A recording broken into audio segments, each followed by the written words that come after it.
It's 5:25. We'll begin in another 5 minutes.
All right. Hello, everybody. Good evening.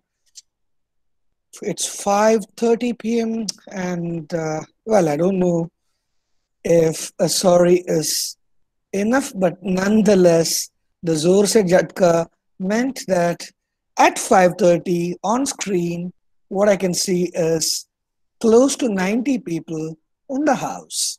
That's really an interesting turnaround.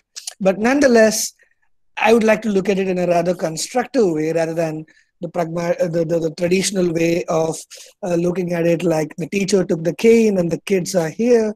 That's not the way I'd like to look at it. I'd rather be thankful to you for honoring my request yesterday, even though it was in anger.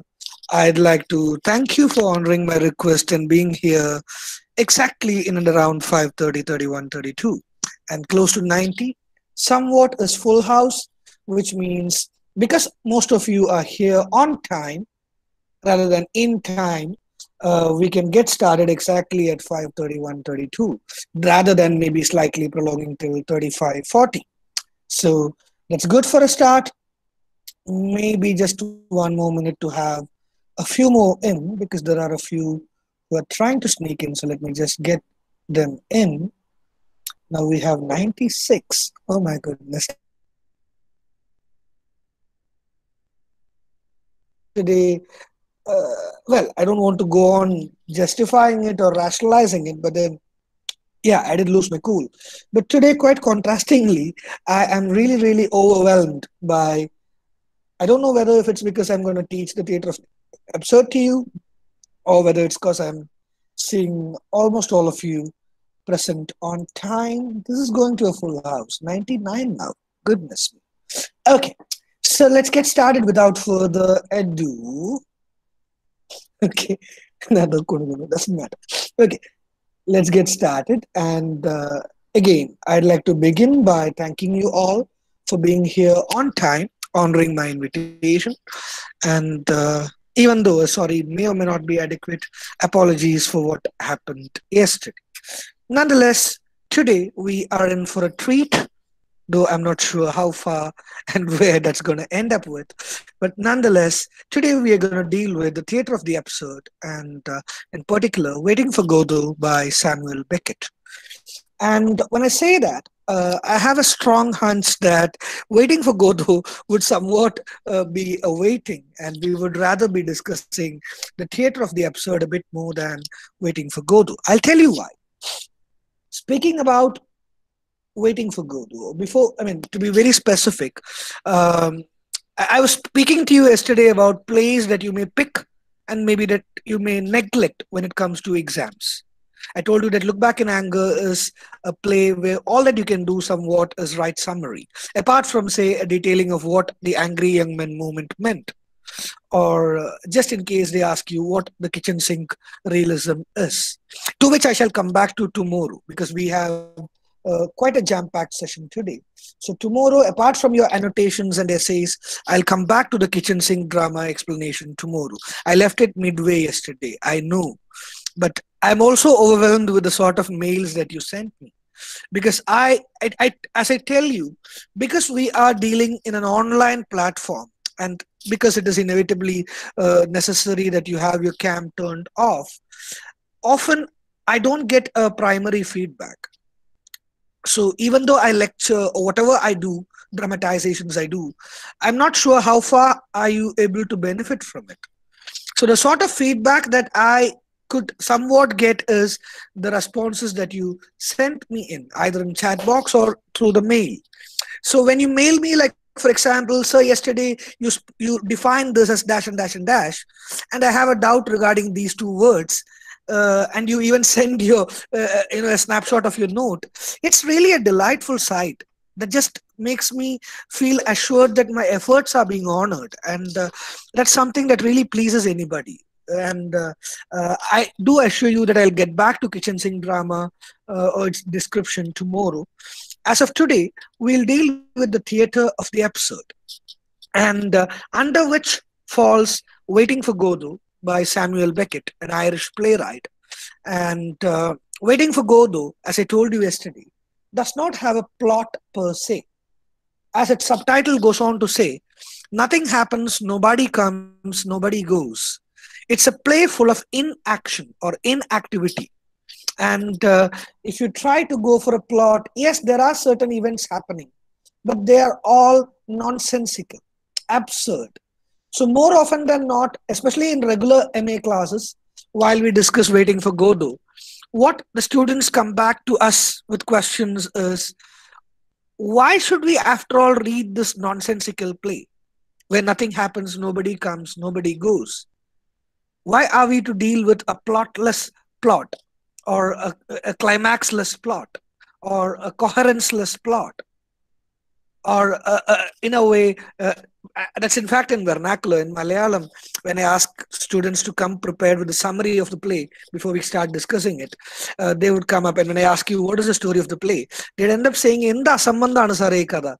Yeah, the English equivalent of asambandham is absurd, and that's exactly why the play is called to be falling under the category the theater of the absurd. And I would like to share with you today the various facets of absurd. And when I say various facets of absurd, the origin of the group theater of the absurd, who coined it, and what are the features of that.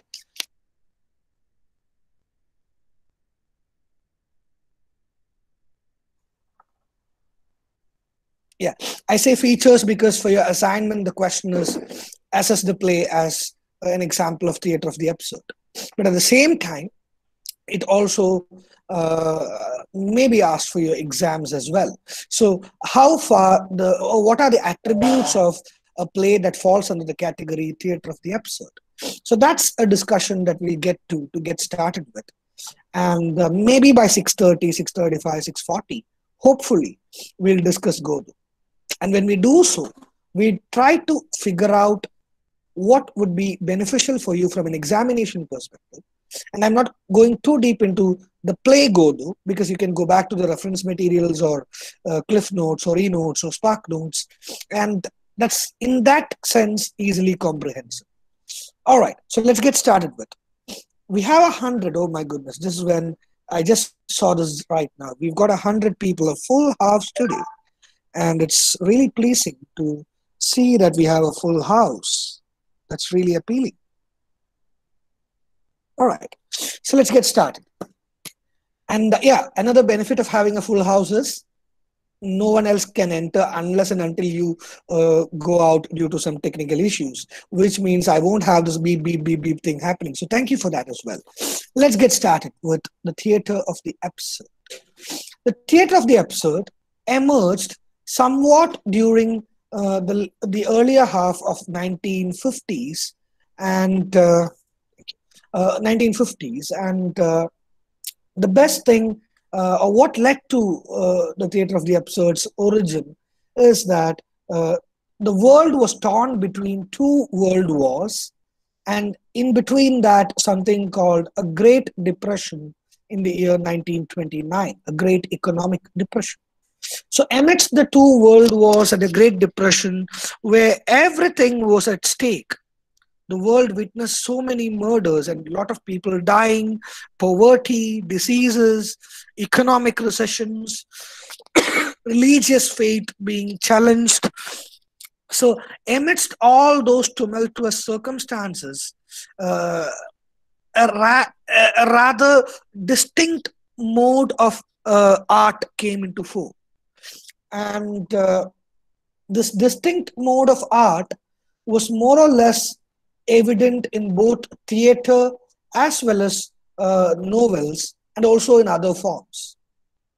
Uh, like I told you, I think a few days ago, I don't know whether I told this to you or not. In novel, there is this genre called stream of consciousness, popularized by people like Virginia Woolf, James Joyce, and so on.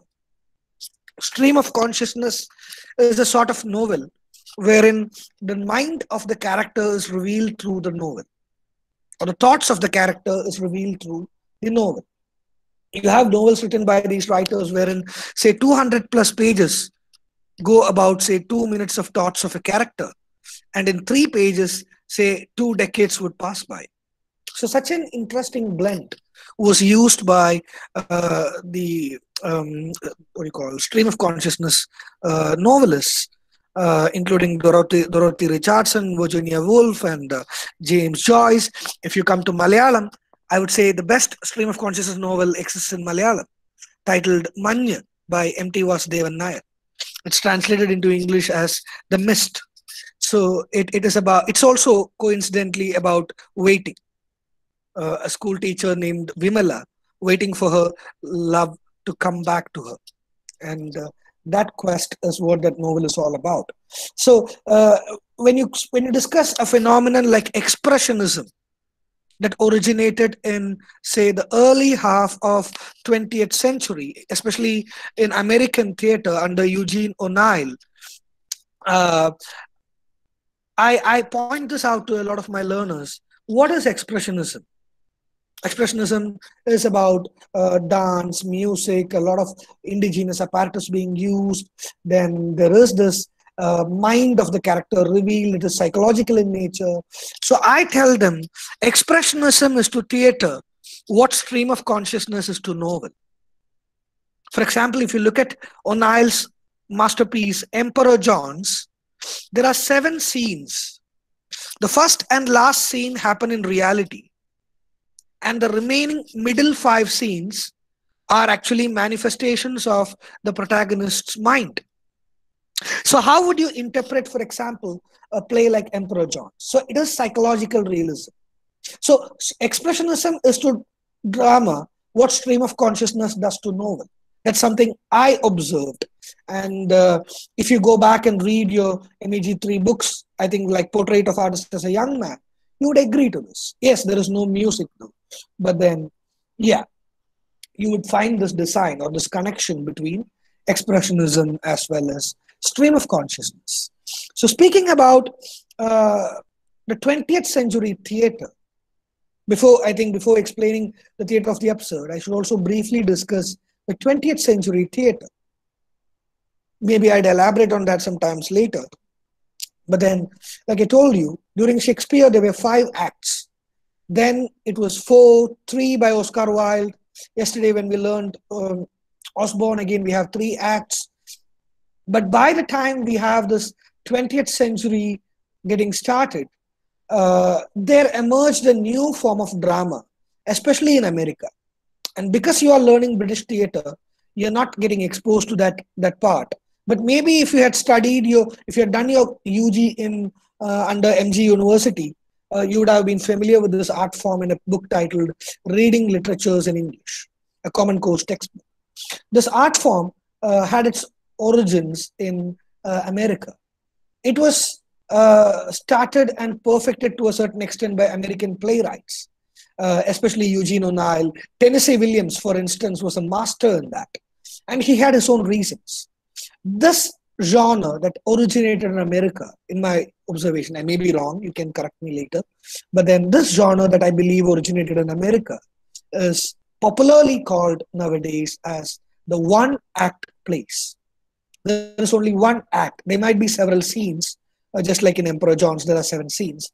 But then, unlike the five act plays, there'll be shorter versions of a play. And they'll be composed, they'll be small, there'll be more focus on the plot.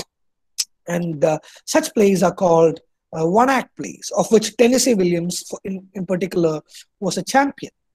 And in Britain, there were people like W. Jacobs, who wrote a popular one act play like Monkey's Paw.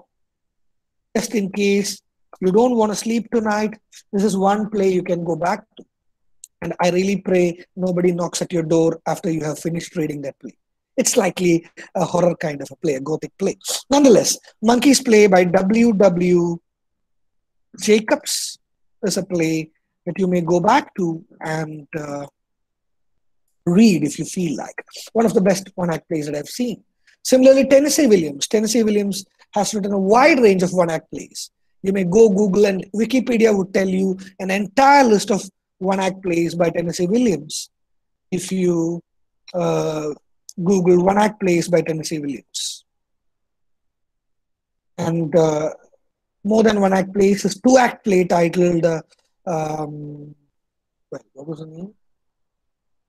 Portrait of a girl on a glass, translated into Glass Menagerie. So the Glass Menagerie is a two act play by Tennessee Williams, and that's considered to be one of his masterpieces. It's a two act play, not a one act play, but then he has also written a lot of one act plays. And what was the name of the collection? I'm looking for that. Tennessee Williams Wagon Full of Cotton. 27 Wagons Full of Cotton. That's the name of the collection of his one act plays. 27 Wagons Full of Cotton. That's a titular play. You also have plenty of other interesting one act plays in that collection, including Madonna. And there is this play where D.H. Lawrence makes a guest appearance. I forgot the name of that. Okay. So, what led to the emergence of one act plays? That's another thing that we need to. And I'm not going to read this in detail. I'll quickly wind this up. So, what led to the emergence of one act plays is also something that we need to be aware of. Remember, by then, another popular medium emerged into fore called cinema. And it tried to overcome a few problems that theater had. For example, in cinema, you could have a moving scene. You could have the close-up of somebody. You could have, say, a part of a character shown. And there was music, and at a later point, there were dialogues. So people started flowing towards movie watching instead of theater, because theater was long and it was boring comparatively.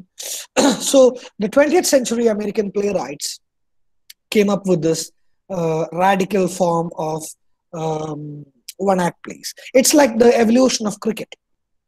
Cricket started as a 5-day or a 4-day test cricket mode. Later, owing to popular demand, there was this 50 over ODIs, one-day internationals being played. And off late, we have 2020s, and if that was not enough, in Abu Dhabi and all, there is this 10-10 leagues. So because people don't have time to, and because shorter formats can be more attractive, Americans invented this one-act play genre, and it was popularized. And one-act plays, in order to lure the audience, they brought in a lot of cinematic devices to the play. For instance, themes like music, lighting, and stage movement, etc. So the theater world that you are familiar with as a three-floor or a three-wall structure slowly started to change. Of course, it took the absurdists to entirely change the theater world, but then this was the beginning, and this was good for a beginning, to be precise.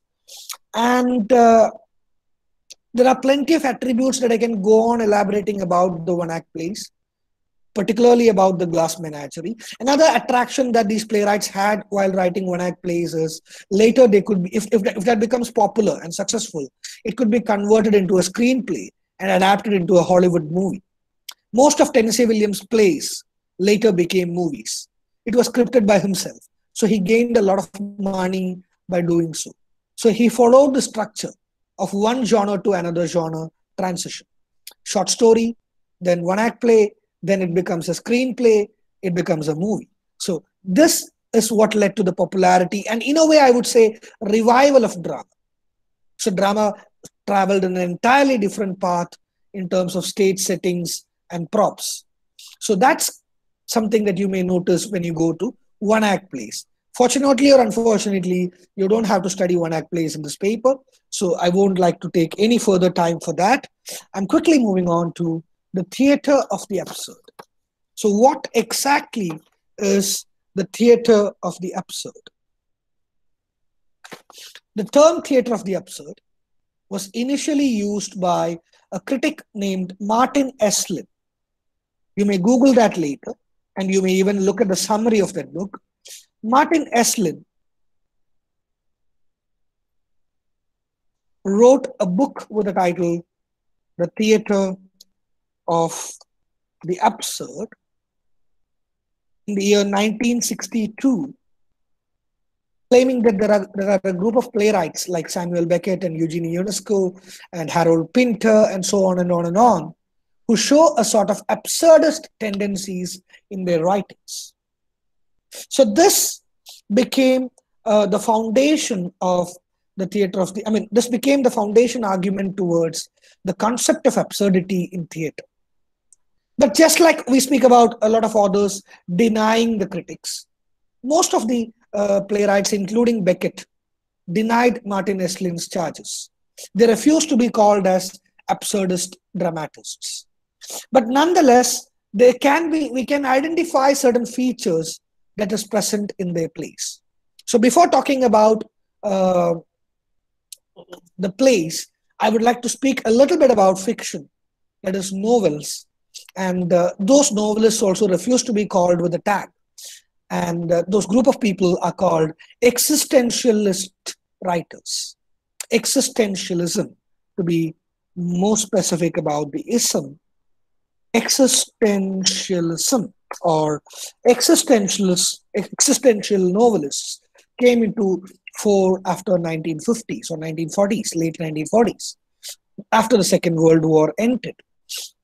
The globe, the people across the globe experienced a sort of an existential angst.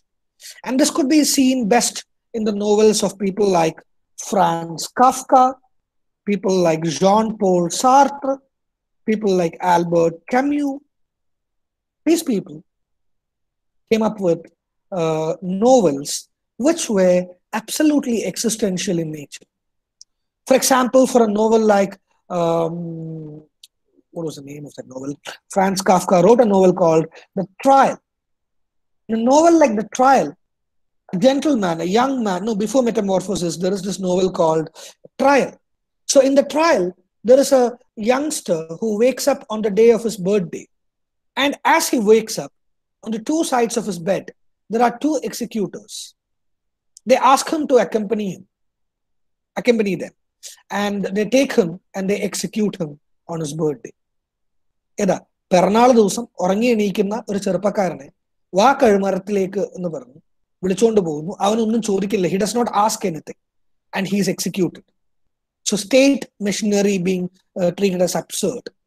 In another play, I think in another novel by Albert Camus called Stranger, That novel has two names because it's a French translation. The novel is titled The Stranger, and in certain editions, it's titled The Outsider.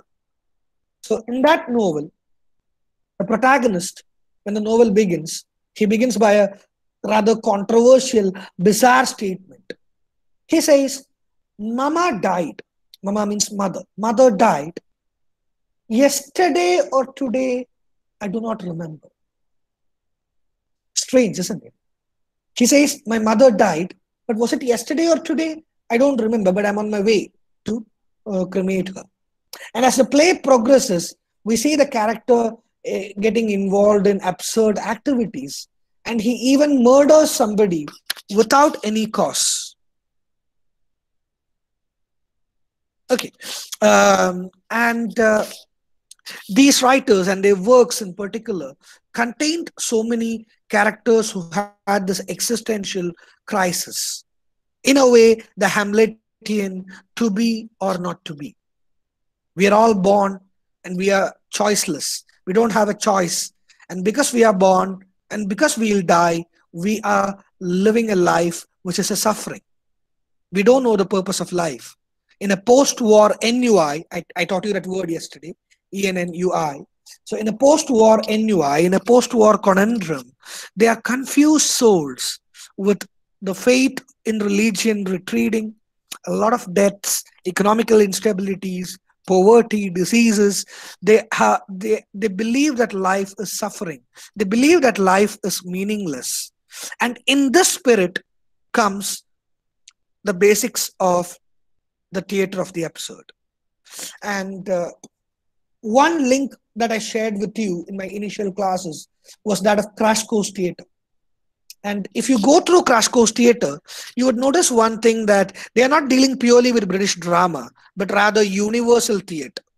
So they talk to you about Russian theater, Indian theater, Sanskrit theater, French theater, Chinese, Japanese theater, blah, blah, blah. So every time you study British theater, especially whenever you come across a phenomena, you must realize that there could be an equivalent or somewhat similar thing at the other side as well. So that possibility is what leads us to begin our discussions on the theater of the absurd. The theater of the absurd originated not with Samuel Beckett.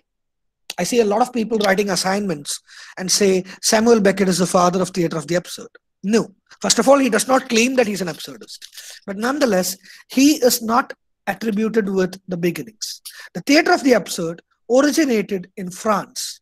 Or I could even tell you another story, but nonetheless, Martin Estlin claims that we could trace its origins in France. And in every nation, we can come across a few playwrights who heralded this movement. Whether they agreed or not, they wrote plays which were absurd in nature. For example, a person like Jean Genet in France. I'm just typing those names for you so that if you want, you can go back and refer to these people. Jean Genet in France, Arthur Adamov in Russia. You have someone like Fernando Arrabal from Spanish Morocco.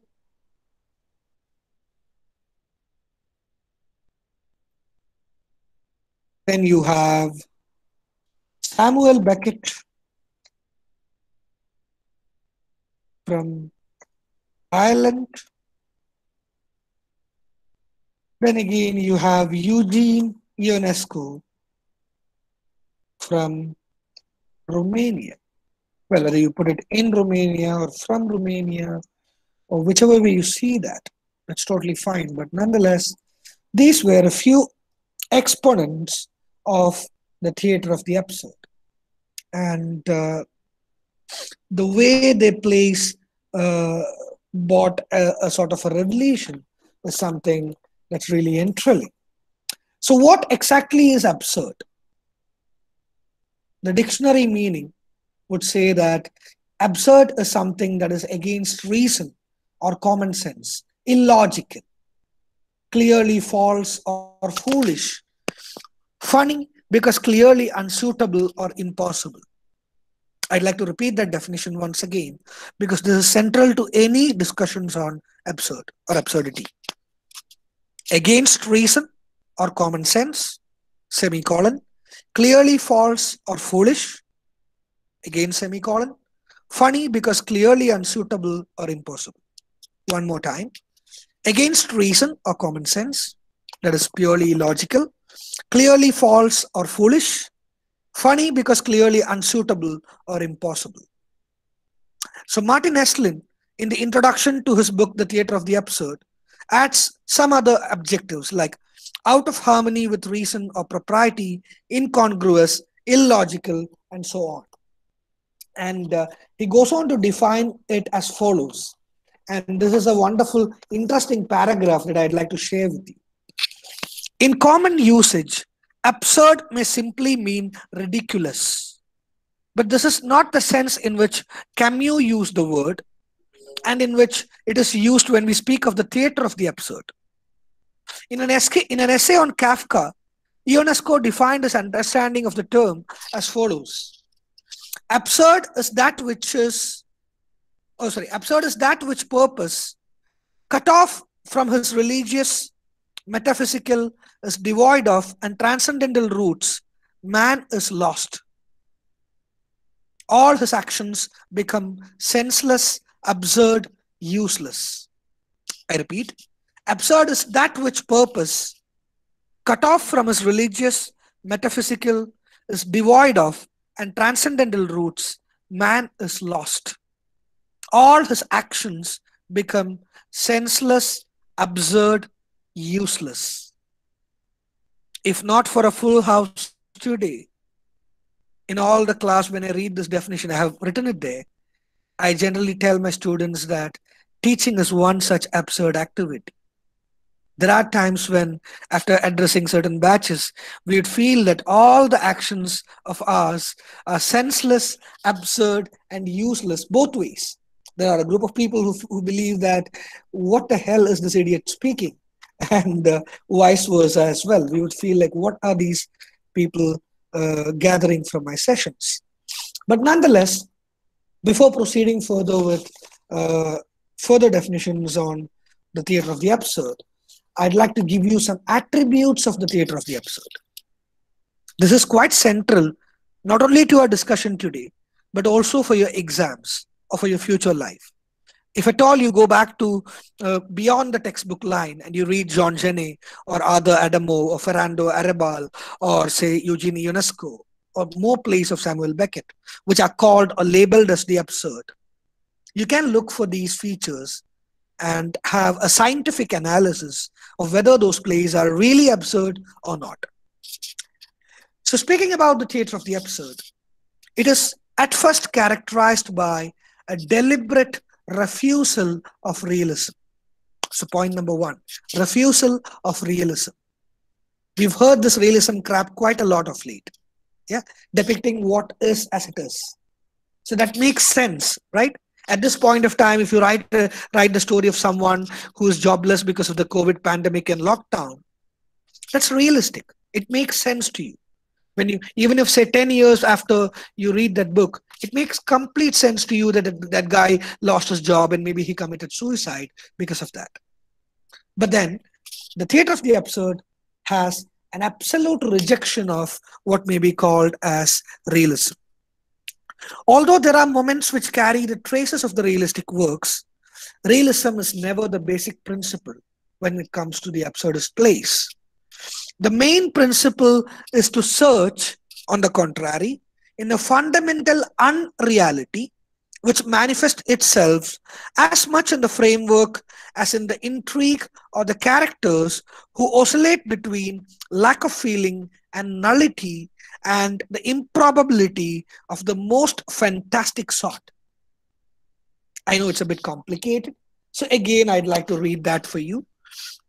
The main principle is to search, on the contrary, in a fundamental unreality which manifests itself as much in the framework as in the intrigue or the characters who oscillate between lack of feeling and nullity and the improbability of the most fantastic sort. The main interest of the playwright is neither to reveal a society and its problems, nor a psychological study, and their refinement is none of their concern either. So, see, unlike a realist writer, an absurdist does not look for, say, to reveal a society and its problems, which is in fact realism, or a psychological study, or a redemption, as in the refinement of the character. These are not at all the interest of a absurdist playwright. To create a spectacle, they usually tend to constitute an effect of totality, which reveals its obsessional interior world through gests, songs, lights, and colors. I know this might be a bit vague for you now, but maybe in another 40 minutes you would understand what this means. To create a spectacle, they usually tend to constitute an effect of totality, which reveals its obsessional interior world. By that I mean the stage properties, which we call as props, PROPS, and settings. So, the interior world through gests, songs, lights, and colors. Thus, it has some. Yeah, okay. So that's the basic that you need to know about it. I've spoken about the various people involved, and yeah, the theater of the absurd, while trying to express its sense of the senselessness of the human condition and the inadequacy of the rational approach by the open abandonment of rational devices and discursive thought. Again, I'm requoting Martin Esslin. Never argues about the subject, but it merely presents it in being, that is, in terms of concrete stage images. I'd like to repeat that statement once again. While trying to express its sense of the senselessness, as I told you, the futility of our living, as the meaninglessness of the life.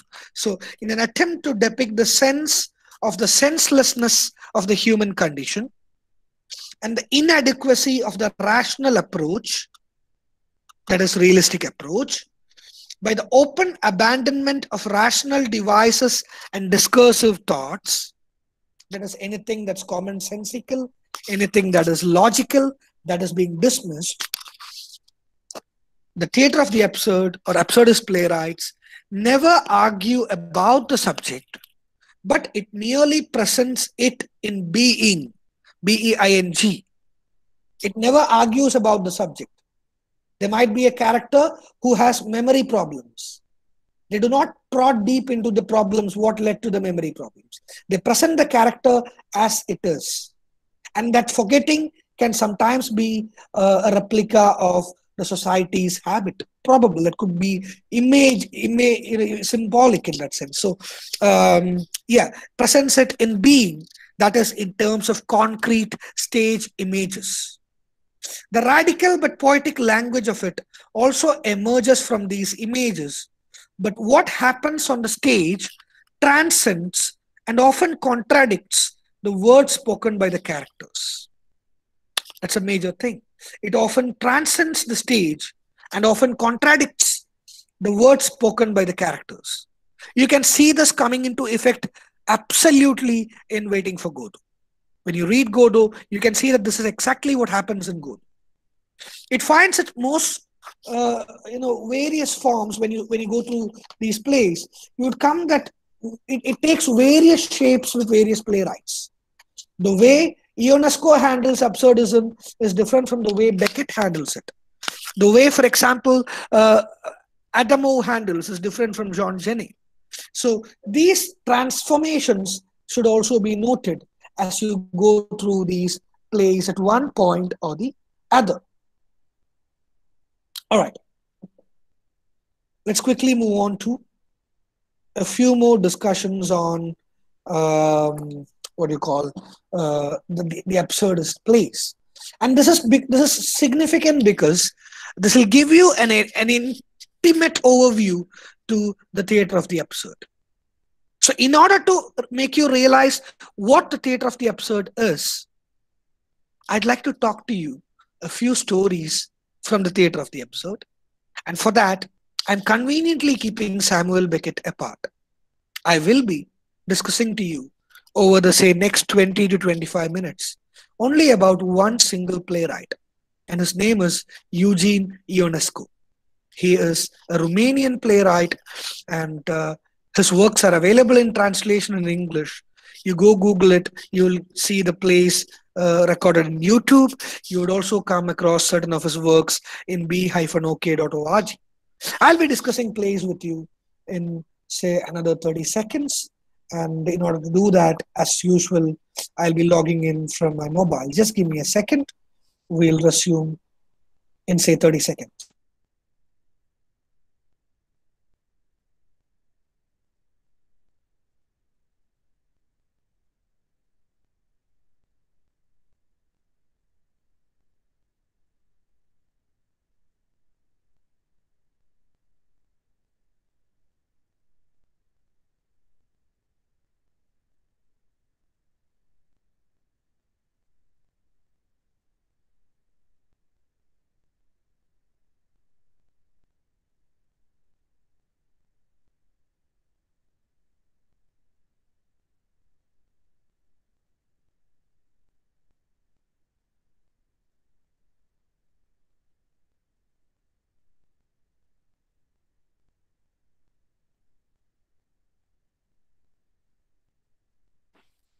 All right, hello. I hope I'm audible to you.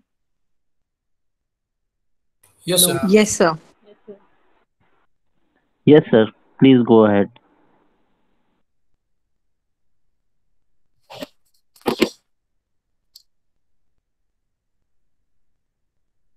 Hello. Hello. Hello. Can you hear me? Yes, sir. Yes, sir. Thank you. Yes, sir. So, let me quickly move on to a description of beginnings of the theater of the absurd, and in doing so, I'd like to share a fairy tale, hearsay tale with you. And when I say a fairy tale, hearsay tale, this tale may be fictitious. This tale may not be true. This tale may just be a creation of some nutty professor who just wanted to let us know what theater of the absurd is. The saying goes like this. Again, I told you Martin Esslin says it originated in France. But the saying goes like this. In Ireland, in Dublin to be more precise, one fine day, there, were, there was a play being staged. And the play was an amateur play by some theatre student. And there were not too many audiences. It was not a full house or anything. There were a few people who had come to watch the play. And the plot of the play is very simple. What happens in the play is when the play opens, a character commits murder. I don't remember if it was by knife or if it was by gun, but somehow the protagonist commits a murder. The protagonist murders somebody, and he's caught by the police. And as is the norm in any state, the convict is taken to the court, and the trial takes place. So from there on, the entire play is a lengthy discussion on the case. There are what do you call? There are advocates who. Hello, am I not audible? Hello, Yes, sir, you're hello. audible. Somebody can hear you. Am I not audible? Yes, you can hear. Yes, sir. Audible, sir. You are audible, sir. I think there is some connectivity issues with my Bluetooth. Let me just check. But sound quality is a little bit poor. Okay, what now? Hello, is it the same? It's okay, sir. Okay, just give me one more second. I'll be back. Just a second.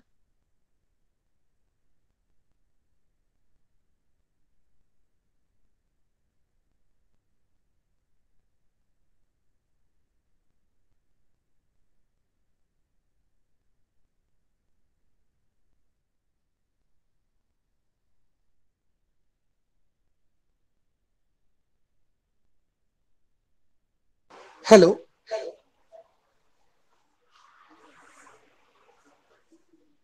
Yes, sir.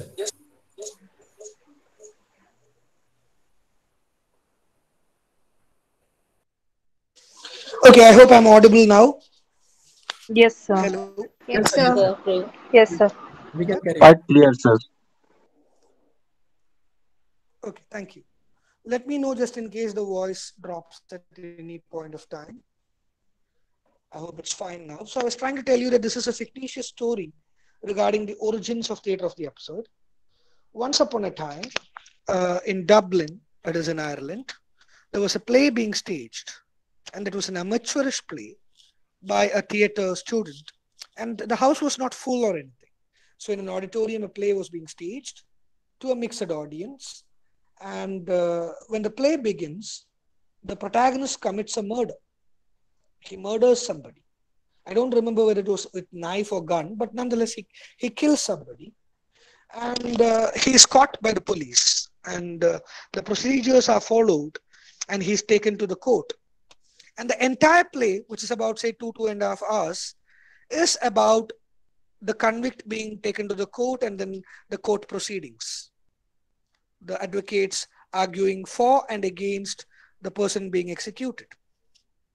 So, after quite a lot of discussion, the judge is about to pronounce the judgment, which is probably the climax of the play.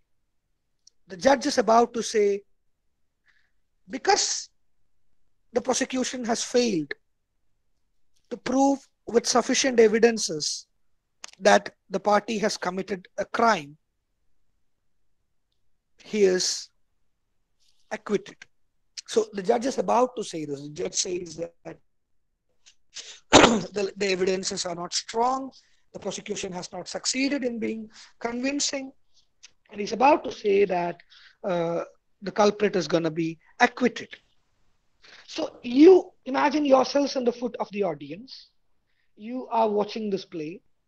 So you know that it is an amateur aspirant playwright who's come up with the play.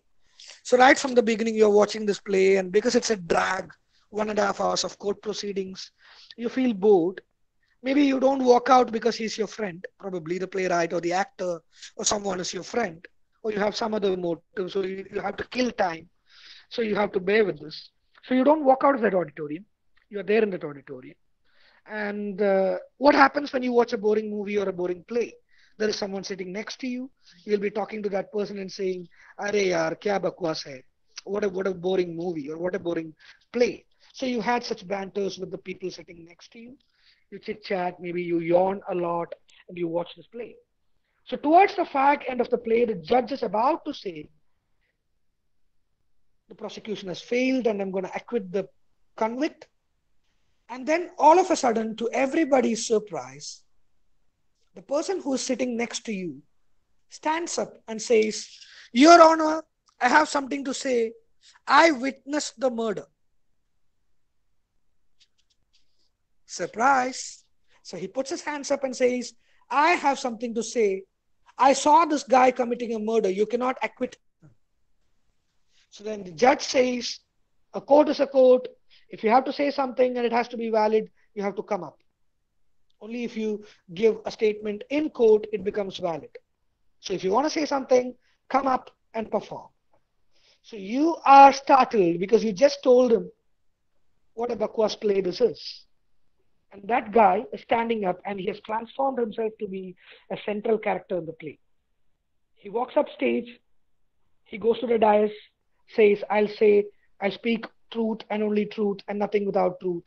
And he gives a testimony of, to be specific, he gives the eyewitness that he witnessed the murder being committed by the culprit.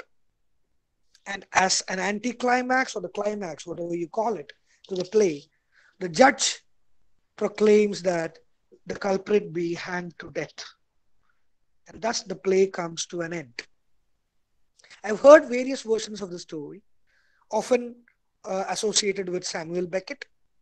There are also other playwrights who are credited with this plot. I'm not sure whether this is fictitious or true, but this would give you an essence of what absurd is. Until then, perhaps, we wouldn't think about an audience getting into stage and becoming a decisive part of what happens in the play. So absurd is not only about ideology, but also about the stage setting. Even the dynamics of the stage between three walls and an invisible curtain. The dynamics also started to transform. The thin line between the podium or the dais or the stage and the audience started to vanish.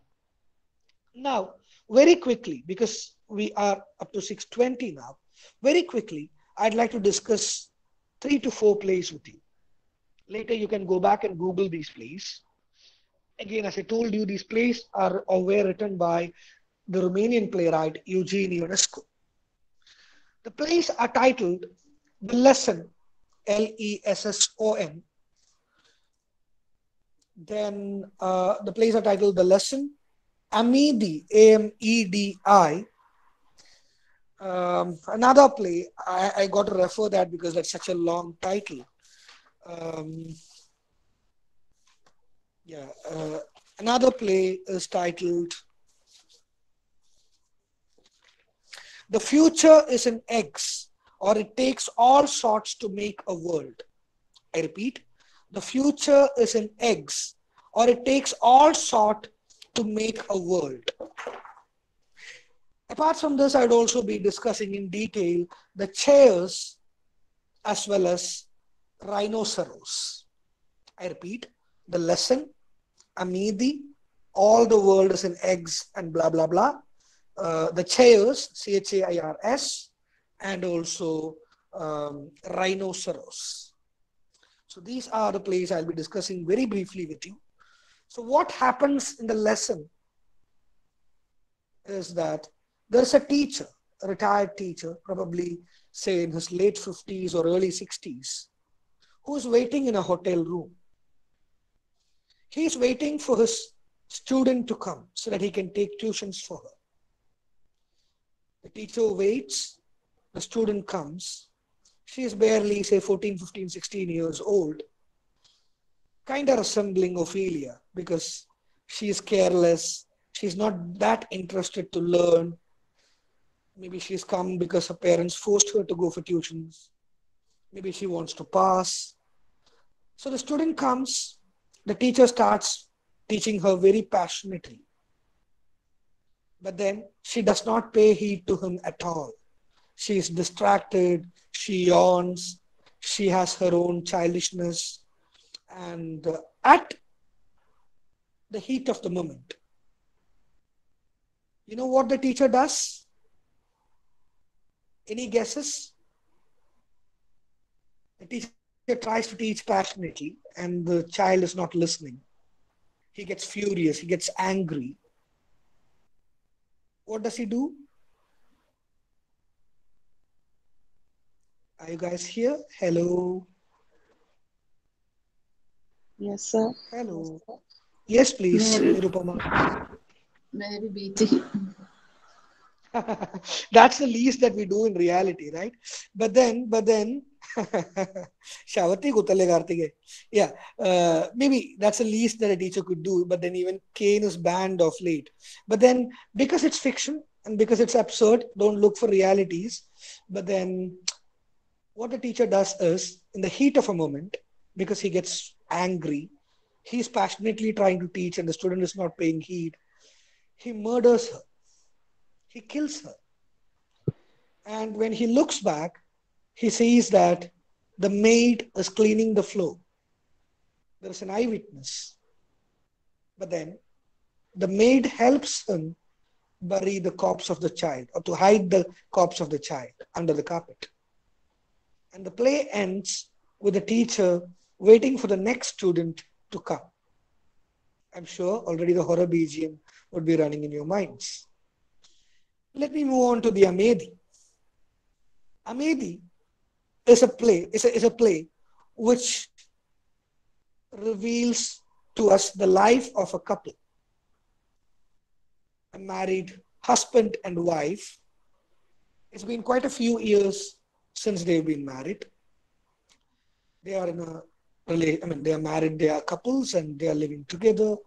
And as the play opens, we realize that their marriage is in a soup. By that I mean their marriage is in a disturbed pattern. Even though they are a couple, even though they are a couple, they are not in terms. So something is disturbing them. Throughout the play, we see that the husband is sitting in the hall. He's trying to write something. And the wife, most of the times, tries to go to the bedroom in the guise of cleaning the room, say sweeping or cleaning the room. And the husband taunts her by saying that, I know why you are going to that room. You still miss him, don't you? You want to have a glimpse of him. That's why you go to that room every time. You know, നിന്റെ ജാരനെ കാണാൻ വേണ്ടി ഒരു നോക്ക് കാണാൻ വേണ്ടി നീ ആ മുറിയിലേക്ക് പോണതല്ലേടി ചോദിക്കാൻ. And we are slowly revealed that in the bedroom, under the bed, or under the cot to be precise, there is a dead body. And this dead body is of none else than his wife's lover. So maybe one fine day, this guy found out that his wife was having a physical relationship, illicit relationship with someone. On the heat of the moment, he killed him and he has kept him under the cot. So we are told that the protagonist, that is the husband, is a writer, an aspirational writer, an aspiring writer. And over the last decade or so, he has written only 2 lines. Only 2 lines. Roughly translated, it says, is it still growing? And I forgot what the second line is, but nonetheless, only 2 lines. And this it referred to is that of the guy who was killed. And as the play moves, then the wife replies to the taunt of her husband that she was not looking at, or was not romancing the one who was dead, but rather she was trying to clean the room, and she feels that the corpse is growing day by day. She comments that, has it really grown inch by inch? So what happens is, if it keeps growing like this, it will be larger than our house. So they also do not let visitors into their house because they have a dead body in the house. So the wife says that it's high time they got rid of that corpse. Even though literally we can imagine a corpse under the cot and the husband and wife talking about that, it is more of a metaphorical presence of the other in their life. Because there was an illicit relationship, the current marital relationship is in discord, and they cannot proceed with that. Probably that's a metaphorical interpretation, but nonetheless the husband agrees to what she says, and he tries to put this corpse into a bag. Of course, there is no logic. Okay, 10 years, 15 years later, would the corpse still be not stinking or not bleeding? That logic is being set apart because it's absurd. But the husband puts the corpse in the sack, and what he does is he carries the sack away. As he walks out, it is during the World War period. So as he tries to walk away, he sees that there is a soldier who is walking near him. The husband is terrified. He believes that he'll be caught red-handed and he will be arrested immediately. But to his surprise, the soldier offers our character help to bury the corpse. And as the protagonist and the soldier try to bury the corpse, police come to catch hold of this guy. And to everybody's amusement, the protagonist all of a sudden races in the air along with the dead body and vanishes into thin air. That's the climax of the story. I can again, for the effect, transform it in both the languages that you are comfortable with. നാടകം അവസാനിക്കുമ്പോൾ നമ്മുടെ നായകൻ ശവത്തിന്റെ ഒപ്പം വായുവിൽ ഉയർന്നു പൊങ്ങി അപ്രത്യക്ഷനാവുകയാണ്. जब ये प्ले खत्म होता है तो हमारा मेन कैरेक्टर हवा में उड़ के गायब हो जाता है. And you may say, how absurd, how strange. And that's exactly what we call absurdity. And that's not over yet. I had referred to you a small, not a small, but a very, very large title. A very large title in such a way that I have to always refer to that title to be politically correct. The future is in X, or it takes all sorts to make a world. It's available in BOK. You can go back and download this. The future is in X, and it takes all sorts to make a world. So what happens in that play? What happens in that play? In that play, we have a scenario where we have a character called Jacques. We have his mother. Both mother and father have the same name, Jacques. And you have his wife, the wife of Jacques, called Jacqueline. And they have a grandmother and grandfather too. So what happens is, as the play opens, Jacqueline, who is the wife of Jack, is trying to deliver a baby. But she's struggling to deliver a baby. Or maybe I think they're trying to make a baby. I don't remember exactly. But nonetheless, the photograph of the grandpa is hanged in the background with a mala, which means that he's dead. But as this process goes on, as the struggle to make a baby is going on, the grandpa enters and he dances and he sings. And grandmother says, "Oh, you were a headache for me when you were alive. Now that you are dead, please stop doing the same to me. Don't piss me off." Again, I'm sure you'd agree with me that this is absurd. Somebody who's dead joins the living and goes on singing and dancing, emerging from the photograph. Now, let me quickly, very quickly, move on to the two plays, The Chairs and Rhinoceros. And for the queries in the chat box, I'll share the attendance link. It's just that maybe we are slightly following the format of Indian Railway today. Always late. So today we are slightly derailed. We are maybe derailed by 5 or 7 minutes. I'll share the attendance sheet by, say, 6:38, 6:40. I'll try to rush through these stories. So what happens in The Chairs? The Chairs is one of my favorite plays by UNESCO. As the play opens, again we have a couple. This time, a fisherman folk. There is a meenkaran and a meenkari, a machliwala and a machliwali. They are old, elderly couple. And as the play begins, they declare to their community, the people around them, that they would like to host a tea party for them that evening.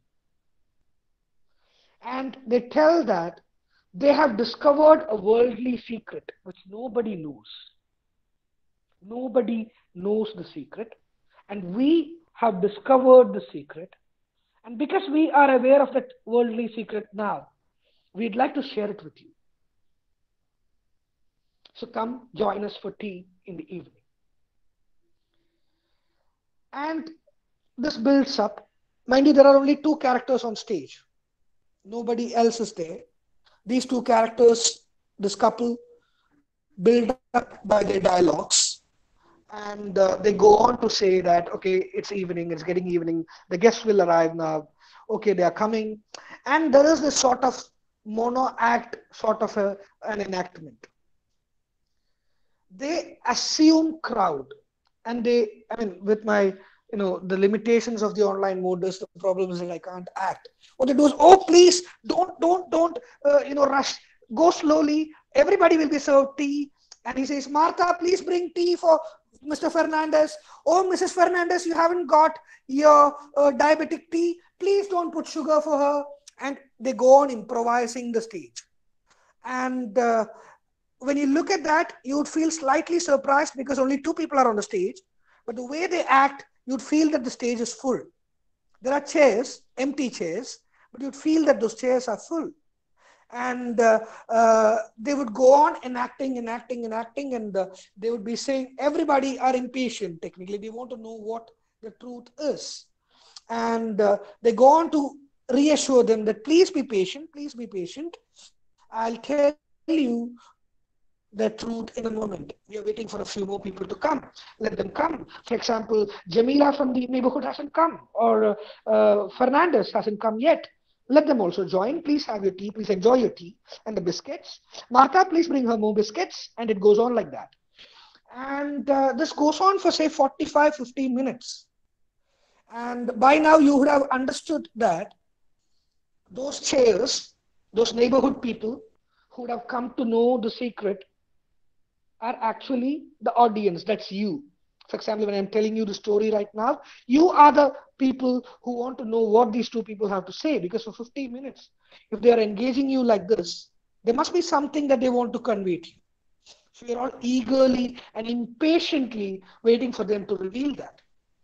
And after, say, 40, 45, 50 minutes of build-up, they tell you that because we are old and too weak to reveal this truth, we have entrusted this duty with our advocate. So please be patient. He's on his way. He'll join us very shortly. And the moment he joins, we'll let you know what's going to happen, what's the truth. And they bid farewell. They say, we bid you adieu. We are leaving. Our advocate would come and he'll tell you what that divine truth is. So metaphorically, they exit, and when they exit, that exit literally says that they are going to commit suicide.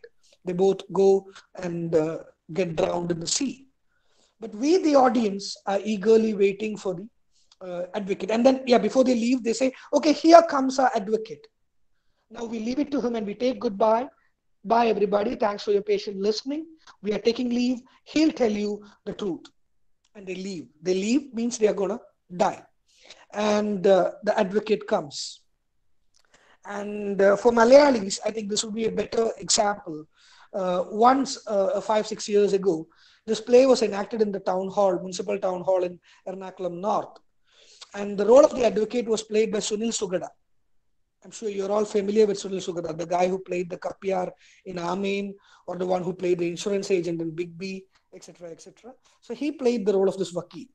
So as you know, the advocate has this coat, black and white coat and pant, and he has a hat, and this guy has some white hair in his ears, and this guy comes in, he's got some document with him, he's got a heavy bag, he holds all that, he walks from the audience, in the middle of the audience, he comes to the stage, he stands at the podium, he stands at the center, and again he takes 5 to 6 minutes opening the bag, taking the document, preparing himself. He does not speak for 5 to 6 minutes. By then, I'm sure as audience, you would all be really, really desperate. You would feel pissed off that this guy is not talking. You're so eagerly waiting for him to speak and say something. And this guy opens the file, turns it upside down, and steadies himself. And finally, say 6-7 minutes later, he looks at you. And needless to say, you're all looking at him. You're waiting for the truth that he's going to reveal.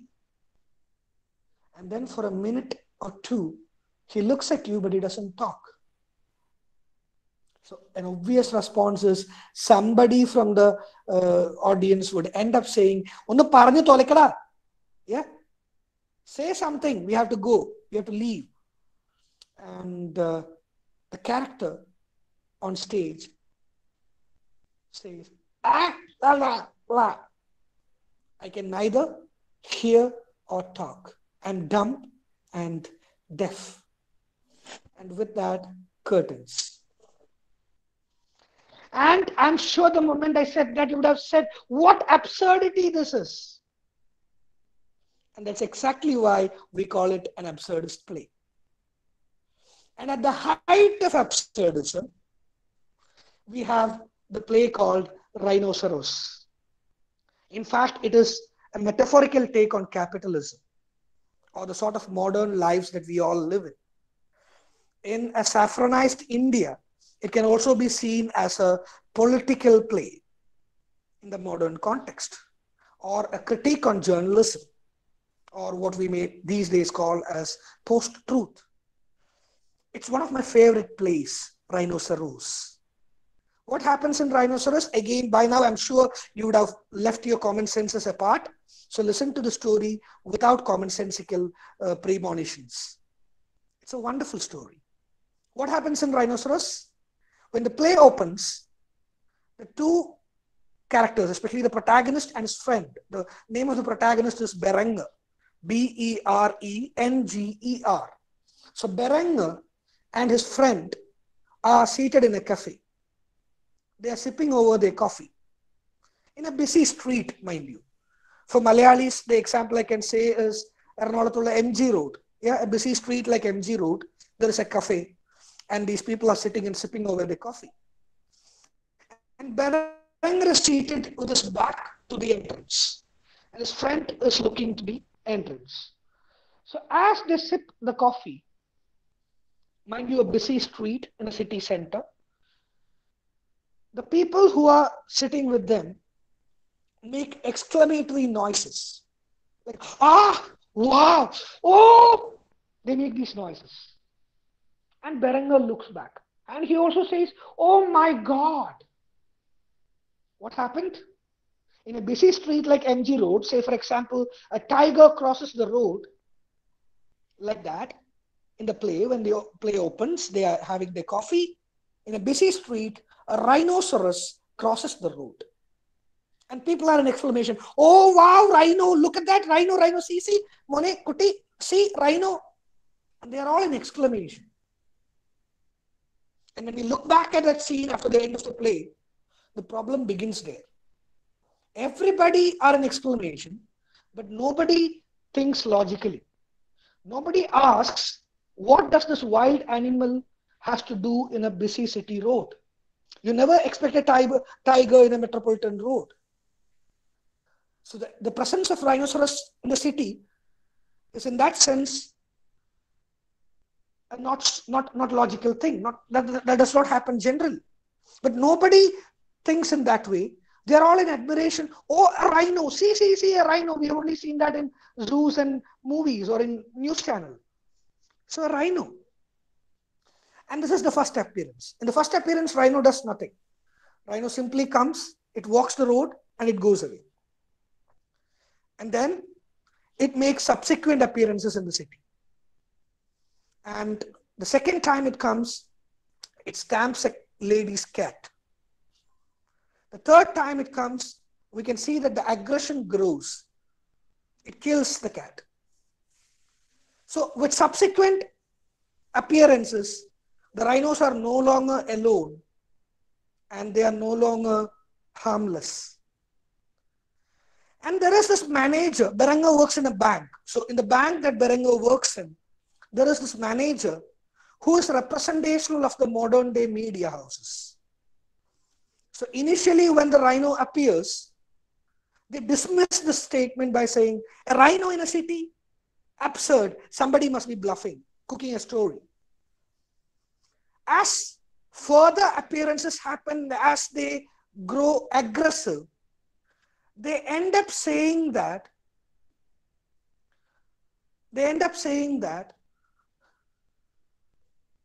this rhino has to be feared. Rhinos are not supposed to be let enter the human world. And as the play progresses, the tone keeps changing.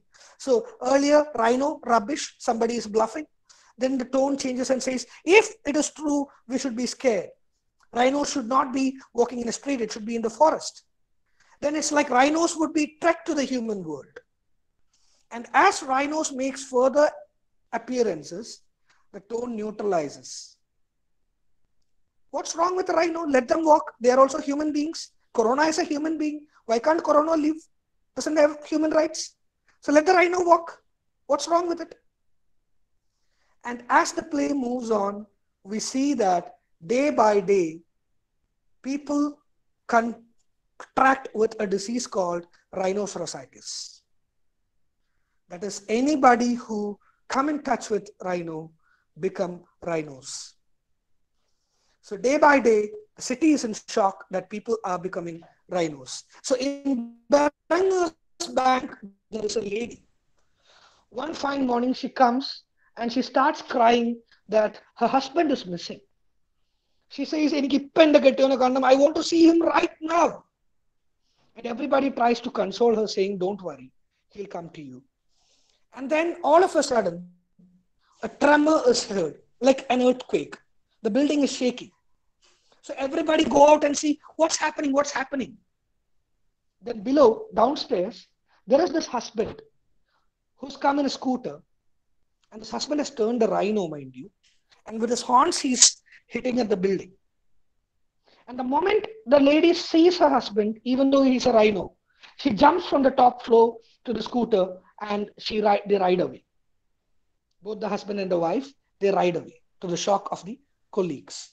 Now this is becoming commonplace. Now people say that there is a rhinocerositis inspiration everywhere. They are like, what's wrong with the rhinoceros? Rhinos are the trend of the day. India needs rhino. Ab ki baar, rhino sarkar. So there are people who are getting converted into rhinos.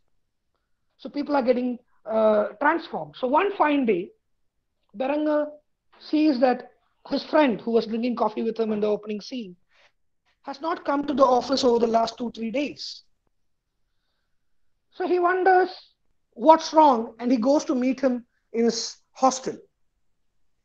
And he sees that this guy is lying with his bedsheet over his head.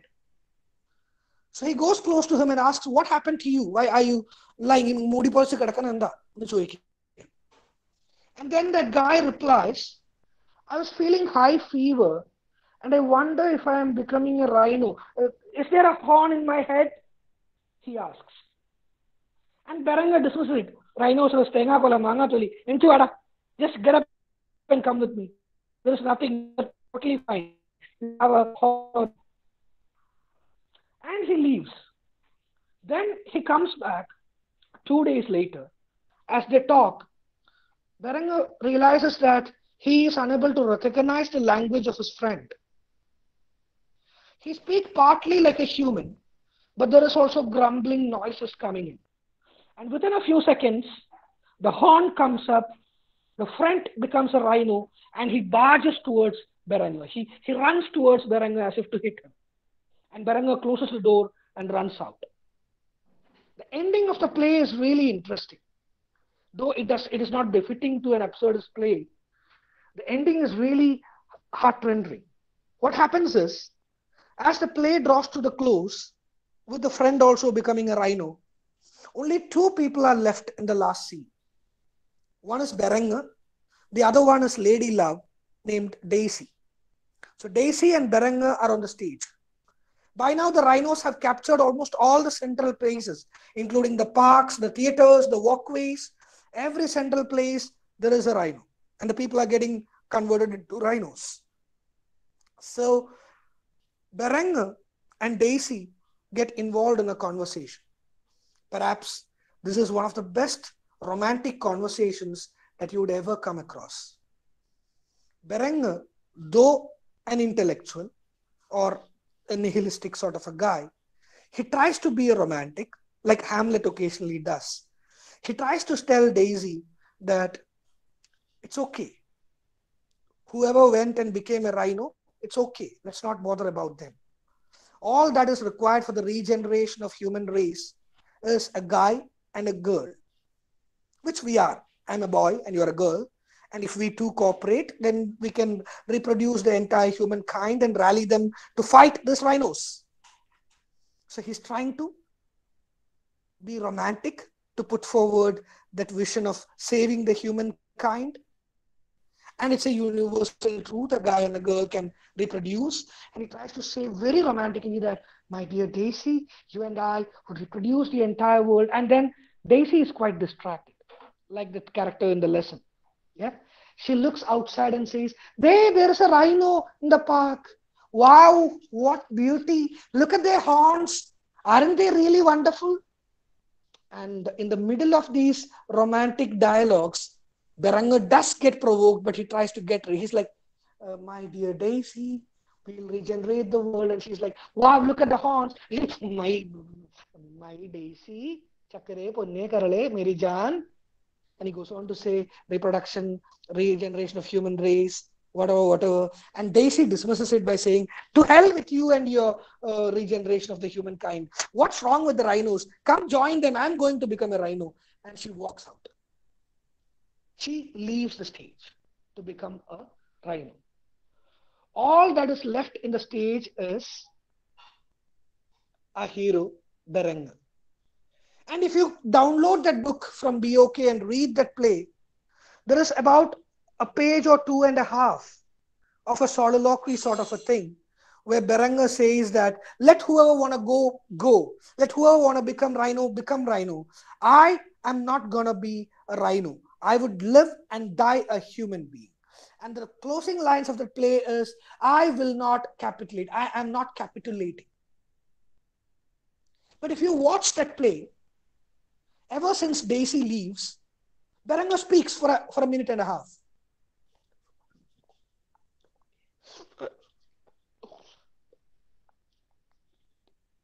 These last 1.5 pages or so, there is no dialogue whatsoever. Yes, he moves his mouth. There is this action, but you don't get to hear Berengar's voice. Any guesses as to why? You, who are the audience, have become the rhinos. A language is enabled only when two people understand that. A universe where everybody have turned rhinos, there is no place for a monotonous communication. Berengar does not become a rhino. He says he will not capitulate. He is a human being. But in a world full of rhinos, Berengar's language becomes a language of extinct.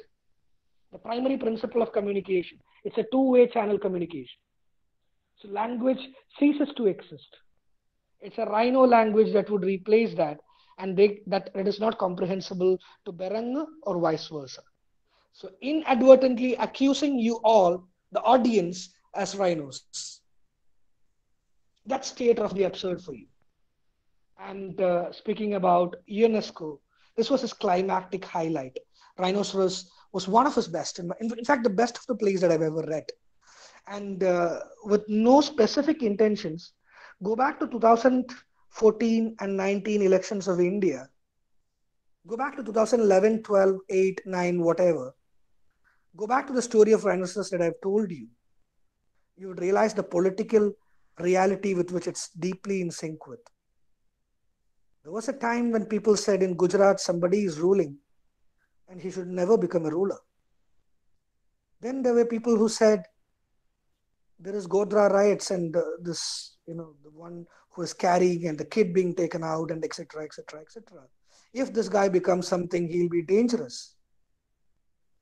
And one fine day, the media started saying, yeah, this is what India wants. And from 2014, what happened, we are all aware of. So Rhinoceros is not about Romania. Rhinoceros is not about theater of the absurd. It is an intimate reality that can be applied to the political states, the journalistic world. Even you take the case of post-truth in modern era, you would agree with me that it's a play that's of utmost importance. So apart from this, there are plenty of other playwrights like Harold Pinter, for instance, who wrote a play like The Birthday Party. You can go back and read the summary sometime. And there is this wonderful play. I won't again go on detailing it because we have to quickly go to some basic discussions on Beckett. But then there is this wonderful play, one which is modern in the sense it was written recently. Oh my God, Where did I? Yeah, it's here. There is this play which is titled. Yeah, it was written in the year 1962. I'm sorry. It was written by a playwright called Arthur Kopit, Arthurkopit, in the year 1962. And the play is titled, Oh Dad, Poor Dad, Mama's hung you in the closet and I'm feeling so sad. I repeat, Oh Dad, Poor Dad, Mama means mother, Mama's hung you in the closet and I'm feeling so sad. അച്ഛാ പാവം അച്ഛാ അമ്മ അച്ഛനെ ക്ലോസറ്റിൽ കെട്ടിത്തൂക്കിയേക്കാണ് എനിക്ക് സങ്കടം വരുന്നു पिताजी बेचारे पिताजी अम्मा आपको लटकाई है क्लोसेट में और मुझे दुख आ रही है can't be absurd than this, I suppose. So on that note, I know I have taken quite a lot of time than I even anticipated, but on that positive note, I'd quickly like to switch to waiting for Godot. Before that, I would be sharing the sheet with you. You may fill in the sheet. In the meanwhile, I'd be playing a video which will help you look at Godot critically. And after that, we'll quickly discuss certain important things.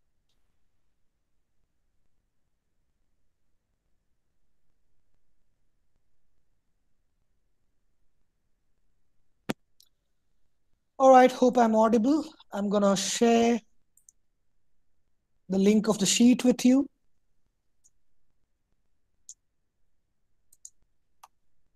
It's there in your chat box. You may fill in the sheet.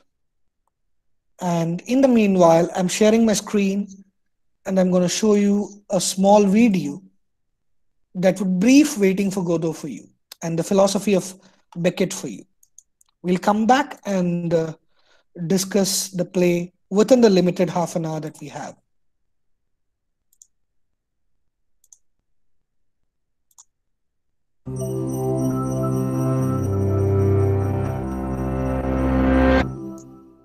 A shabby man named Estragon sits near a tree at dusk and struggles to remove his boot. He's soon joined by his friend Vladimir, who reminds his anxious companion that they must wait here for someone called Godot. So begins a vexing cycle in which the two debate when Godot will come, why they're waiting, and whether they're even at the right tree. From here, Waiting for Godot only gets stranger. But it's considered a play that changed the face of modern drama. Written by Samuel Beckett between 1949 and 1955, it offers a simple but stirring question. What should the characters do? Don't let's do anything. It's safer. Let's wait and see what he says. Who? Godot. Good idea. Such cryptic dialogue and circular reasoning are key features of the theatre of the absurd, a movement which emerged after the Second World War and found artists struggling to find meaning in devastation.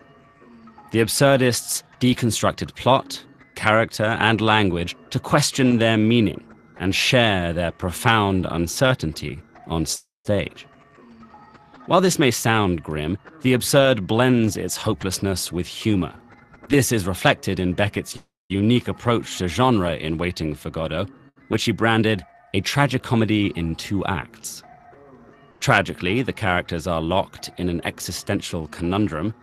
They wait in vain for an unknown figure to give them a sense of purpose, but their only sense of purpose comes from the act of waiting. While they wait, they sink into boredom, express religious dread, and contemplate suicide. But comically, there is a jagged humor to their predicament, which comes across in their language and movements. Their interactions are filled with bizarre wordplay, repetition, and double entendre, as well as physical clowning, singing, and dancing, and frantically swapping their hats. It's often unclear whether the audience is supposed to laugh or cry, or whether Beckett saw any difference between the two. Born in Dublin, Beckett studied English, French, and Italian before moving to Paris, where he spent most of his life writing theatre, poetry, and prose. While Beckett had a lifelong love of language, he also made space for silence by incorporating gaps, pauses, and moments of emptiness into his work. This was a key feature of his trademark uneven tempo and black humor, which became popular throughout the theater of the absurd. He also cultivated a mysterious persona and refused to confirm or deny any speculations about the meaning of his work. This kept audiences guessing, increasing their fascination with his surreal worlds and enigmatic characters. The lack of any clear meaning makes Godot endlessly open to interpretation. Critics have offered countless readings of the play, resulting in a cycle of ambiguity and speculation that mirrors the plot of the drama itself. It's been read as an allegory of the Cold War, the French Resistance, and Britain's colonization of Ireland. The dynamic of the two protagonists has also sparked intense debate.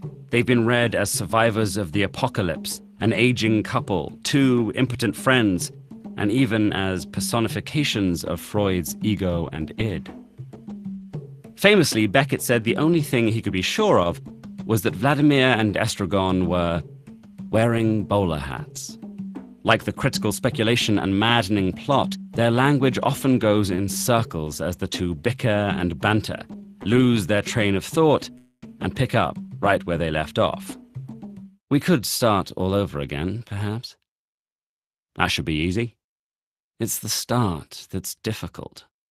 But you can start from anything. Yes, but you have to decide. Beckett reminds us that just like our daily lives, the world on stage doesn't always make sense. It can explore both reality and illusion, the familiar and the strange. And although a tidy narrative still appeals, the best theatre keeps us thinking and waiting. While we have you, why not plunge into an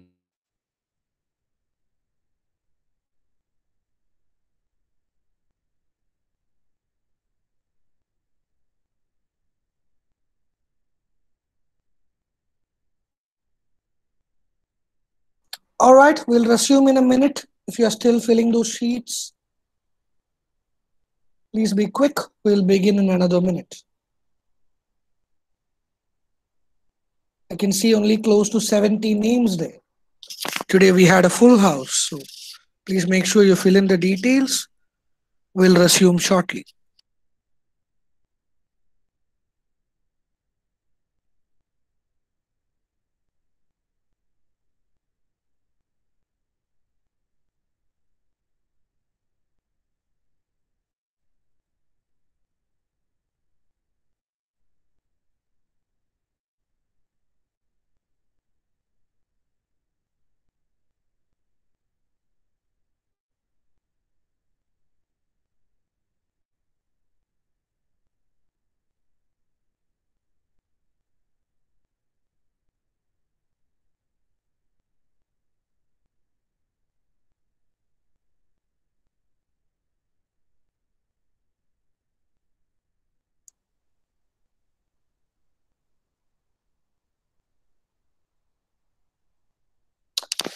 Well, so welcome back, everybody. We are going to resume with the play. Maybe 10 of them have left in the midway. Maybe they felt that we're not discussing Godot, or maybe it was boring for them, or maybe they've had technical issues. Doesn't matter. Let's continue with our discussions. And while I was lecturing over the last, say, 40-45 minutes, as I was doing it from my phone, I couldn't really go through the chat messages that you had sent. So while I was playing this video for you, I was going through the chats. And Jennifer, I think you should really think about moving on to creative thinking or creative writing. Yeah, the soldier must be the lover, and maybe the protagonist was the ghost of the husband who actually was the murderer. Yeah, quite a vision. You should really get into story writing. Okay, let's continue with waiting for Godot. So waiting. It's one of the most central themes in literature across the ages.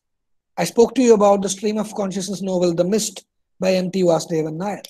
The novel deals with Vimala, the protagonist, waiting for her novel throughout the novel, and he never comes. So waiting and the waiting not attaining fruition is common to most of literatures that we come across. Even Hamlet was waiting for an occasion, to murder his uncle. It never appeared until the climax of the play, which was by then quite long. So, nonetheless, waiting for Godot. So, how to approach this play? The plot is simple. There is no plot, nothing happens, nobody comes, nobody goes. That's a subtitle. And the play is divided into two acts, if that was not enough. Yeah, we have two acts. And there are somewhere close to 4 to 5 characters. And they literally do nothing but they involve in illogical conversations. There is no coherence, there is no continuity, there is no meaning. You may look for meaning and you may fail, and sometimes you may be happy that you figured out some design somewhere. But nonetheless, this is one attribute that you would see if you try to read that play. And let me tell you, there are a lot of critics who have derived a lot of meanings from the play because there is no inherent meaning within the play. For example, who is Godot? It's a question that's been asked throughout the ages. There have been so many people who could try to have a biblical allusion to the play. There are people who say Godot is God, maybe Christ, which of course Samuel Beckett has dismissed. He says that he didn't mean anybody. It could be Godot could be anyone. Godot never comes. The waiting is for Godot, but Godot never comes. But they wait. And the two tramps who wait, they are old and they are confused and they are insane, or their acts are insane. And insanity is so frivolous that appears to be silly. For example, there is a scene where Diddy tries to commit suicide with a shoelace. I can understand somebody trying to commit suicide with a coil. But here, the character tries to commit suicide, to hang himself using the shoelace. And he fails. He trips. So there are plenty of such sequences which are illogical, hilarious, incoherent, does not make any sense whatsoever. But still within the play, people have tried to identify some structure, some sense or the other. One problem with the TED video is that it shows that tree to be barren. But to be frank, in opening scene it's barren, but in Act 2, it has 2 leaves. A lot of people connect it with regeneration. Often the protagonists are considered to be impotent. Even there are plenty of tall claims and studies on those lines. But irrespective of these critical arguments, there are people who regard Beckett and Godot to be something significant. The reason why I spend a lot of time discussing with you about Ionesco or Harold Pinter or the basic essential plays of absurd theater is that I consider Samuel Beckett to be an overrated dramatist. Because even though, for example, Ionesco's plays are absurd, if you closely watch that play, there are a lot of things that we can relish in. There are a lot of exciting things in Ionesco's plays. But Beckett, to me, fails in that regard. But even when I say that, Beckett is someone to have experimented deeply with absurdities. He has written a 30-second or 36-second play called Breath. And he has also written a play which lasts for 2 days. So he has experimented widely with plays. He's written several radio plays, for instance. And he has also written theater of the absurd genre like Endgame or Waiting for Godot and so on. So Beckett is an interesting playwright, but I won't say that his plays are interesting or they make any sense. He deliberately challenges us and our sensibilities. But then there are critics who try to read between the lines and find out something that comforts them. So let me quickly rush through the story that you're familiar with, but I'm just rushing through that so that you could have an idea of what happens, just in case you haven't written your assignment or just in case you haven't read the story yet. And this is a commonplace story from the available sites. Vladimir and Estragon wait at the side of the road near a tree, agreeing that there is nothing to be done. That's how the play begins. If you look at the play, the opening of the play, for instance, where is that? Just a second. Yep, I'm going to share my screen simply to show that play script to you. Yep. So you have Act 1, a country road, a tree, evening. Estragon, sitting on a low mound, is trying to take off his boot. He pulls at it with both hands, panting. He gives up, exhausted, rests, try again, as before. So then enters Vladimir. He says, giving up again, nothing to be done. This is the highlight of the play. Nothing is happening. Nobody comes, nobody goes, nothing happens. And Vladimir replies, I'm beginning to come around to that opinion. All my life I've tried to put it from me, saying, Vladimir, be reasonable. You haven't yet tried everything. And I assumed the struggle. So there you are again. And that goes on to a sort of to a sort of non-commonsensical exchange. It does not make sense at all. There is no time frame, there is no coherence, it does not make sense, and they don't stick to the facts that they said once. They keep changing whatever they said, they keep changing their opinions, they are so emotional, sensitive, and it's quite confusing if you look at it from a rational point of view. And again, look at this. Sometimes I feel it coming all the same. Then I go all queer, strange. How shall I say, relieved and at the same time appalled, appalled. Then there is so much of wordplay, pun from the part of Beckett in the play. And the amount of time nothing is used in the play is quite a lot. Nothingness is the essence of the play. And they go on having exchanges which does not make any sense whatsoever. Sometimes they show love to each other, they seem to be forgetting, they're not sure about the age, they're not sure about the day before, they're not sure is this the tree under which they have to wait Godot or not. They are quite confused in whatever they exchange. And this concept goes on. Sometimes they are philosophical musings, sometimes they are nonsensical, sometimes there is no coherence, congruity, whatever. But one thing that they agree with every time is that they are waiting for Godot. And they are not sure about anything else. Was it here? No, I'm not sure. That we have to wait? I'm not sure. Then there is a guy who comes in towards the end and says that Godot will come tomorrow. So the waiting continues. There's tomorrow and tomorrow and tomorrow. An endless tomorrow becomes the essence of the play as the play proceeds. So when the play begins, these two people say that nothing is to be done. And Estragon tries to struggle with his boots.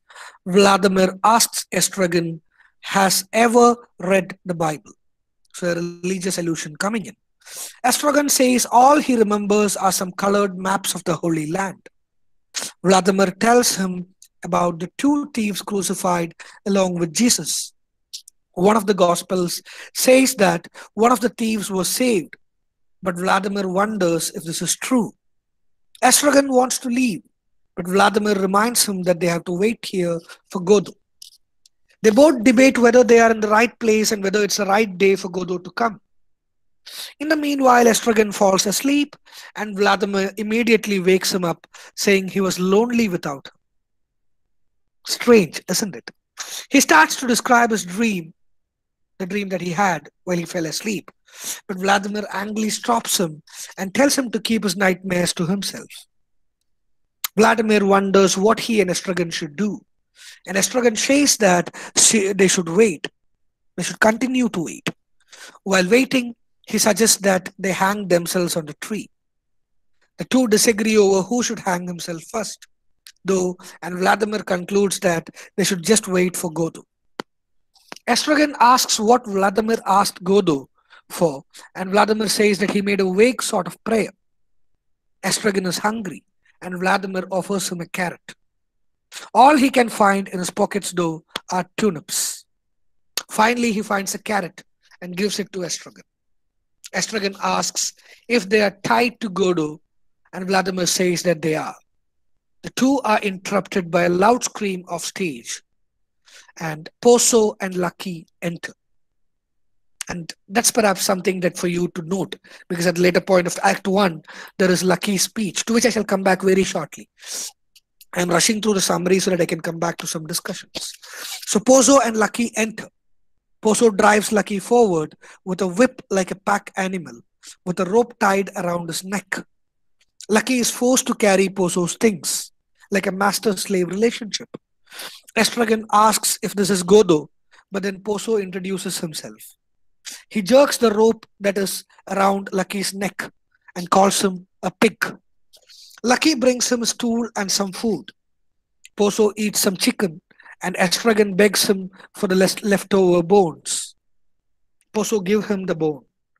Vladimir is outraged at Poso's horrible treatment of Lucky and wants to leave. Poso tells him to stay though, in case Godo could show up. Estragon asks why Lucky doesn't put down his bags. Poso says that Lucky has the right to put them down and be comfortable, so he must be carrying them because he wants to. He says that Lucky is trying to impress Poso, so he won't get rid of him because Poso has plenty of slaves. Poso says he plans to sell Lucky at a fair. Lucky begins to cry, and Poso gives Estragon a handkerchief to bring to him. Estragon approaches Lucky, and Lucky kicks him violently in the shin. Poso then begins to cry, saying that he can't bear it. Vladimir scolds Lucky for making his master cry. Poso collects himself and looks for his pipe, which he has misplaced. He makes a speech about night and twilight, then asks if there is anything he can do for Estragon and Vladimir, since they have been nice to him. He offers to make Lucky dance, recite, sing, or think for their entertainment. Lucky dances and his hat falls off. Poso says that Lucky needs his hat to think, so Vladimir places it back on Lucky's head, and Lucky launches into a long, rambling monologue. If you have your exam, if you have short notes, there will be a sure question like comment on Lucky's speech in the play Waiting for Godot. Poso, what the speech is, we'll come back to it later. So Poso prepares to leave and says goodbye to Vladimir and Estragon, but doesn't move. Poso and Lucky eventually leave, and Estragon wants to leave as well. But Vladimir tells him they need to stay and wait for Godot. A boy comes on stage bearing a message from Godot. He says, God will not come today, but will come the next day. He tells Vladimir that he works for Godot, minding his goats, and says that Godot is a good master. The boy leaves, and Estragon and Vladimir are ready to leave for the night. They say they are going to leave, but stay still, and the first act ends. The second act begins the next day, in the same location and at the same time. Vladimir enters and sings. Estragon enters and tells Vladimir that he was beaten the previous night for no reason. Vladimir and Estragon embrace, happy to see each other again, and Estragon asks what they should do. Vladimir tells him they should wait for Godot. Vladimir mentions Pozo and Lucky, and Estragon doesn't remember who these people are. He also doesn't recognize the place where they are waiting from the day before. Vladimir says that he and Estragon picked grapes for the same man a long time ago in the Macan country, but Estragon doesn't remember this either. After a long silence, Vladimir asks Estragon to talk about anything to fill the silence. But the two struggle to find something to talk about. Vladimir asks if Estragon really doesn't remember Lucky and Posu. Estragon remembers someone kicking him and remembers the chicken bones he got from Pozu. Vladimir offers Estragon a radish or a turnip because he has no carrots. Estragon falls asleep but then wakes up startled. He begins to tell Vladimir about his dream, but he interrupts him and tells him not to describe the dream. You can see that the same scenes are being repeated in Act 2 too. Estragon wants to leave, but Vladimir reminds him that they have to stay and wait for Godot. Vladimir notices Lucky's hat lying on the ground and tries it on. He and Estragon trade their hats and Lucky's hat back and forth, trying different ones on. Vladimir wants to play at Pozo and Lucky, and he and Estragon pretend to be the two characters. Estragon leaves the stage for a moment and then returns and says that they are coming. He and Vladimir hold lookouts at either end of the stage. After insulting each other, they make up an embrace. Pozo and Lucky enter, or to be specific, re-enter. Now, Poso has gone blind, following closely behind Lucky. Lucky stops when he sees Vladimir and Estragon, and Poso bumps into them. They both fall to the ground, and Poso cannot get up. Vladimir and Estragon consider trying to get something out of Poso for helping him up. Poso cries out for help and offers money in return for any assistance. Vladimir decides to help Poso up, but falls over himself in the process. Estragon tries to help Vladimir up, but falls down in the process. None of the characters are able to get up for a while, but Estragon suddenly suggests that he and Vladimir try to stand up, and they are able to get up easily. Estragon again wants to leave, but Vladimir tells him to keep waiting. He suggests they help Poso to get up in the meantime. They stand Poso up, and he asks who they are, not remembering either of them from the previous day. He asks what time it is, and Estragon thinks it's morning, while Vladimir is sure that it's evening. Vladimir asks when Poso went blind, and Poso says that the blind have no notion of time. He asks Estragon to check on Lucky. Estragon goes over to Lucky and kicks him repeatedly. Poso shouts, "Up, pig!" and yanks on Lucky's rope. The two leave the stage as Estragon falls asleep. Vladimir wakes Estragon, saying he was lonely. Just like the day before, a boy enters with a message from Godo that he'll not come this day, but will certainly come the next. Vladimir asks the boy what Godo does, and the boy says Godo does nothing. Vladimir asks the boy to tell Godo that he saw Vladimir. The boy leaves. Estragon wants to go far away, but Vladimir says they can't go far, as they have to come back here tomorrow and wait for Godo. Estragon suggests they hang themselves on the tree using his belt, but when they test the belt's strength by pulling on either end, it breaks. Vladimir and Estragon prepare to leave for the night. They say they are going to leave, but neither moves. And the second act and the play thereby comes to an end. And this is a plot, and between this plot you can see that the plot is cyclical. Act 2 is in a way a repetition of Act 1. Of course, there are a few changes that we need to mind. For instance, that Poso has gone blind. In the Act 1, Poso was the master and Lucky was a slave. Here, Lucky shows way to Poso. In both the plays, Godo does not come. Vladimir feels alone when Estragon sleeps. Estragon has nightmares. All these things keep repeating. Critics ponder over this to have their own perspectives, to which you may go back and refer to your study materials. And because of the lack of time, I'd like to limit my discussion to one central moment.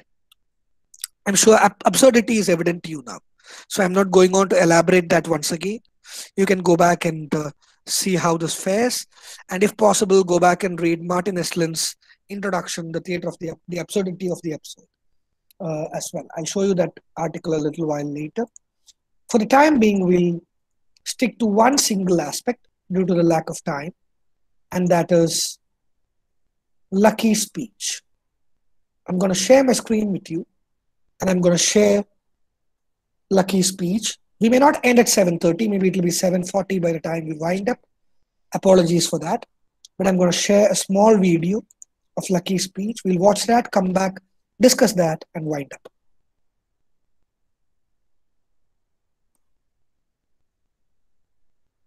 On the other hand, with regard to... Stop! Back!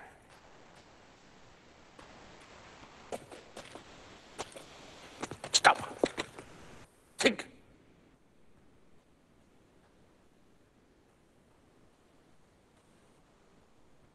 Given the existence as uttered forth in the public works of Puncher and Watman of a personal god, qua, qua, qua, qua, with white beard, qua, qua, qua, qua, outside time, without extension, who from the heights of divine apathia divine Athambia, divine Aphasia, loves us dearly, with some exceptions, for reasons unknown, but time will tell. And suffers like the divine Miranda with those who, for reasons unknown, but time will tell, are plunged in torment, plunged in fire, whose fire flames, if that continues, and who can doubt it, will fire the firmament, that is to say, blast hell to heaven. So blue, still, and calm, so calm with a calm which, even though intermittent, is better than nothing, but not so fast. And considering what is more, that as a result of the labors left unfinished, crowned by the Academy of Anthropometry of Essie and Posse of Testu and Cunard, it is established beyond all doubt, all other doubt than that which clings to the labors of men, that as a result of the labors unfinished of Testu and Cunard, it is established as hereinafter, but not so fast, for reasons unknown, that as a result of the public works of Puncher and Watman, it is established beyond all doubt that in view of the labors of Fartov and Belcher, left unfinished for reasons unknown, of Testu and Cunard, left unfinished, it is established what many deny, that man and Posse of Testu and Cunard, that man in Essie, that man in short, that man in brief, in spite of the strides of alimentation and defecation, is seen to waste and pine. Waste and pine, and concurrently, simultaneously, what is more, for reasons unknown, in spite of the strides of physical culture, the practice of sports such as tennis, football, running, cycling, swimming, flying, floating, riding, gliding, conating, camogie, skating, tennis of all kinds, dying, flying, sports of all sorts, autumn, summer, winter, winter tennis of all kinds, hockey of all sorts, penicillin and succedanea, in a word, I resume, and concurrently, simultaneously, for reasons unknown, to shrink and dwindle. In spite of the tennis, I resume flying, gliding, golf over 9 and 18 holes, tennis of all sorts, in a word, for reasons unknown in Peckham, Fulham, Clapham, namely concurrently, simultaneously, what is more for reasons unknown, but time will tell, to shrink and dwindle. I resume Fulham, Clapham, in a word, the dead loss per capita since the death of Bishop Berkeley being to the tune of 1 inch 4 ounce per capita, approximately, by and large, more or less, to the nearest decimal good measure, round figure, stark naked in the stocking street in Connemara, in a word, for reasons unknown, no matter what matter, the facts are there. And considering what is more, much more grave, that in the light of the labours lost of Steinweg and Peterman, it appears what is more, much more grave, that in the light of the labours lost of Steinweg and Peterman, that in the plains, in the mountains, by the seas, by the rivers running water, running fire, the air is the same, and then the earth, namely the air, and then the earth, and the great cold, the great dark, the air and the earth, abode of stones, and the great cold, alas, alas, in the year of the Lord 600 and something, the air, the earth, the sea, the earth, abode of stones, and the great cold, the great deeps, on sea, on land, and in the air. I resume, for reasons unknown, in spite of the tennis, the facts are there, but time will tell. I resume, alas, alas, on, in short and fine, on, the boat of stones, who can doubt it? I resume, but not so fast. I resume the sculpture, shrink and waste. I concurrently, simultaneously, what is more for reasons unknown, in spite of the tennis, on, the beard, the flames, the tears, the stones, so blue, so calm, alas, alas, on, the skull, the skull, the skull, the skull in Connemara, in spite of the tennis, the labours abandoned, left unfinished, grave as still, a boat of stones. In a word, I resume, alas, alas, abandoned, unfinished, the skull in Connemara, in spite of the tennis, the skull, alas, the stones, Cunard, tennis, the stones, Cunard, unfinished.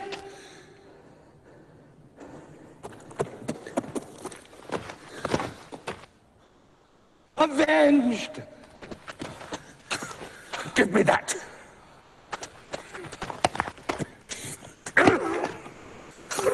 There's an end to his thinking. Well, will he be able to orientate himself? I'll orientate him. Up, pig! Perhaps he's dead. You'll kill him. Up, scum! Help me. How?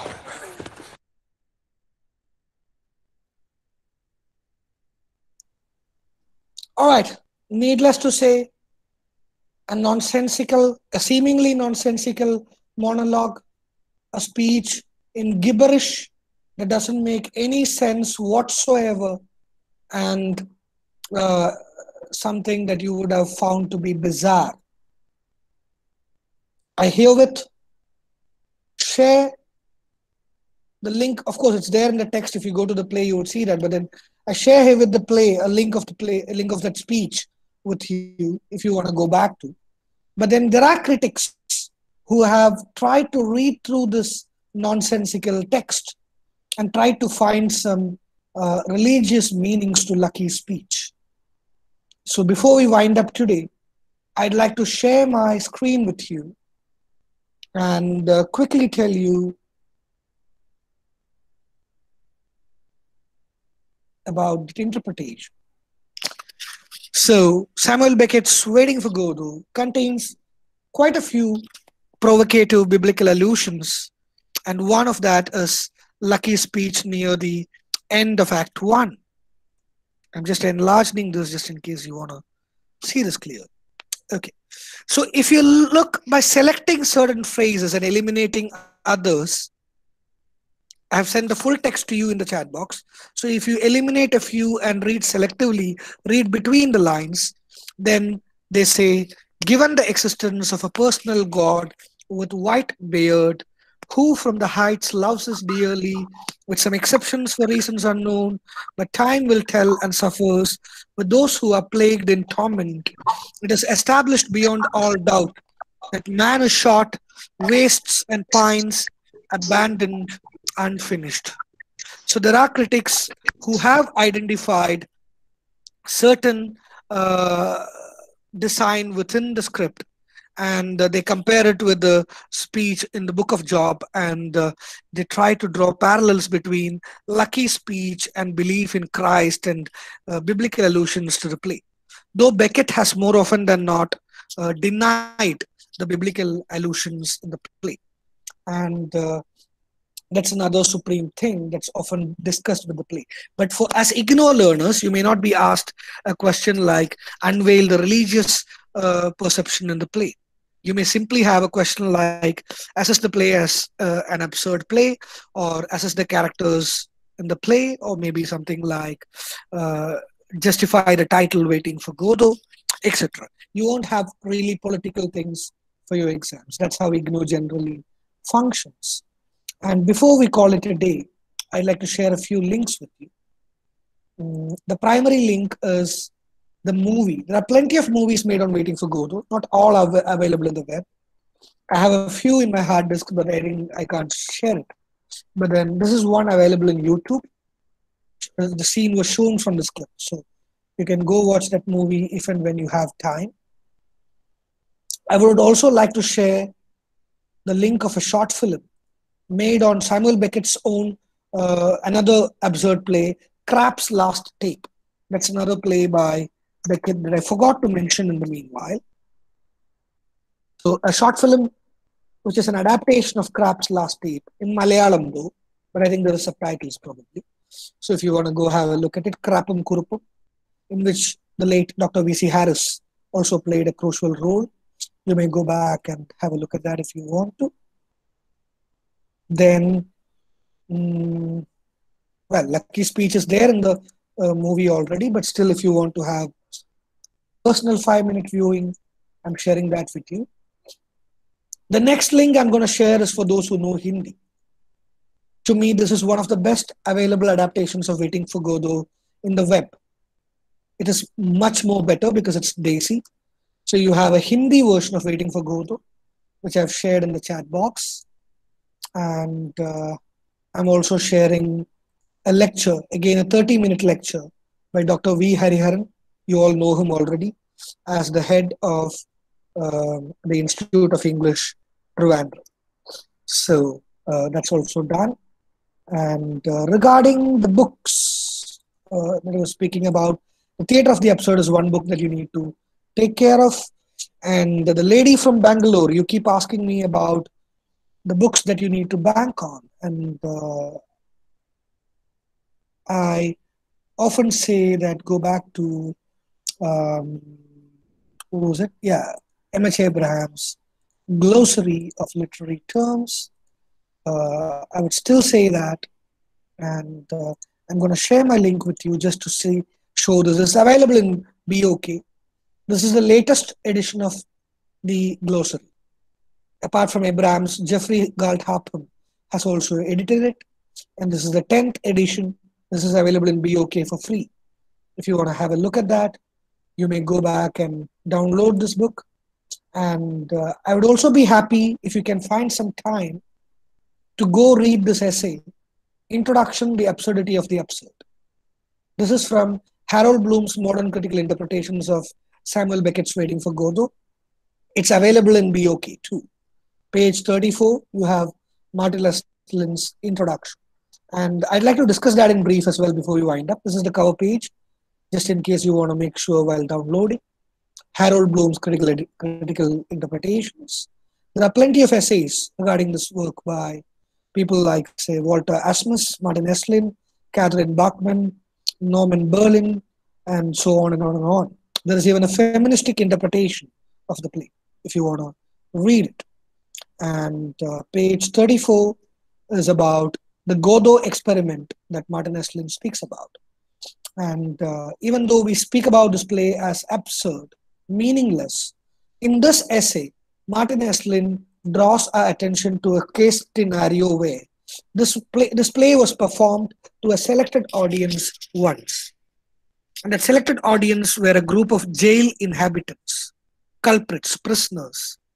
And Martin Esslin says that they found this play to be a portrayal of their real day-to-day life. Imprisoned, future is bleak for them. Memory is waning. And they wait for something. Maybe the day when they would see the clear light of the day. So Martin Esslin says that this play was a success among that play, in that workshop for the prisoners in the year 1957. So you can read the theater experiment in detail if you want to in Bloom's critical editions. And we have exceeded time by 5 minutes. It's not that it matters, but then the count has come down to 70 by 100 from 100, which is probably an indicator that the session has started to become a bore, perhaps. So today, don't worry that I'm cutting the Q&A session down, because tomorrow we have nothing else than speak. Even though I'll talk to you briefly about how to write annotation and essay, we'll still have close to, say, at least 30 minutes to discuss, if you want to, that is. So I urge you to come back tomorrow writing your annotations, at least one of them, yeah, so that we can discuss how to write an annotation and also work on an essay if you can. If not, I'll still give you an idea on how to write an essay, and we'll discuss how to prepare for your examinations. And I'll try to brief kitchen sink drama because so many of you have requested, and we'll hopefully wind up our sessions tomorrow. We'll have plenty of time for questions, so if you have any queries regarding today's session, we can have that tomorrow.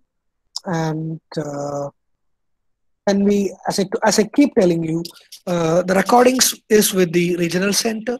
You can contact them. From what I understand, they'll upload that in the website soon. And I really hope that they don't upload the session that I had yesterday. It would really look terrible. But otherwise, yeah, jokes apart, I hope they would upload it soon. And it'll be available in the public domain for you to use. So on that positive note, if it's okay with you, we'll call it a day, and we'll come back tomorrow and have a clarion call, farewell session. We'll say cheese, we'll say tata bye-bye, maybe we'll click some selfies, even online it's possible. We'll click some group fees, and we'll say bye-bye until we meet next time in your second year. I hope that'll do. So on that positive note, good night everyone. See you tomorrow with your doubts. And thank you so much for being here on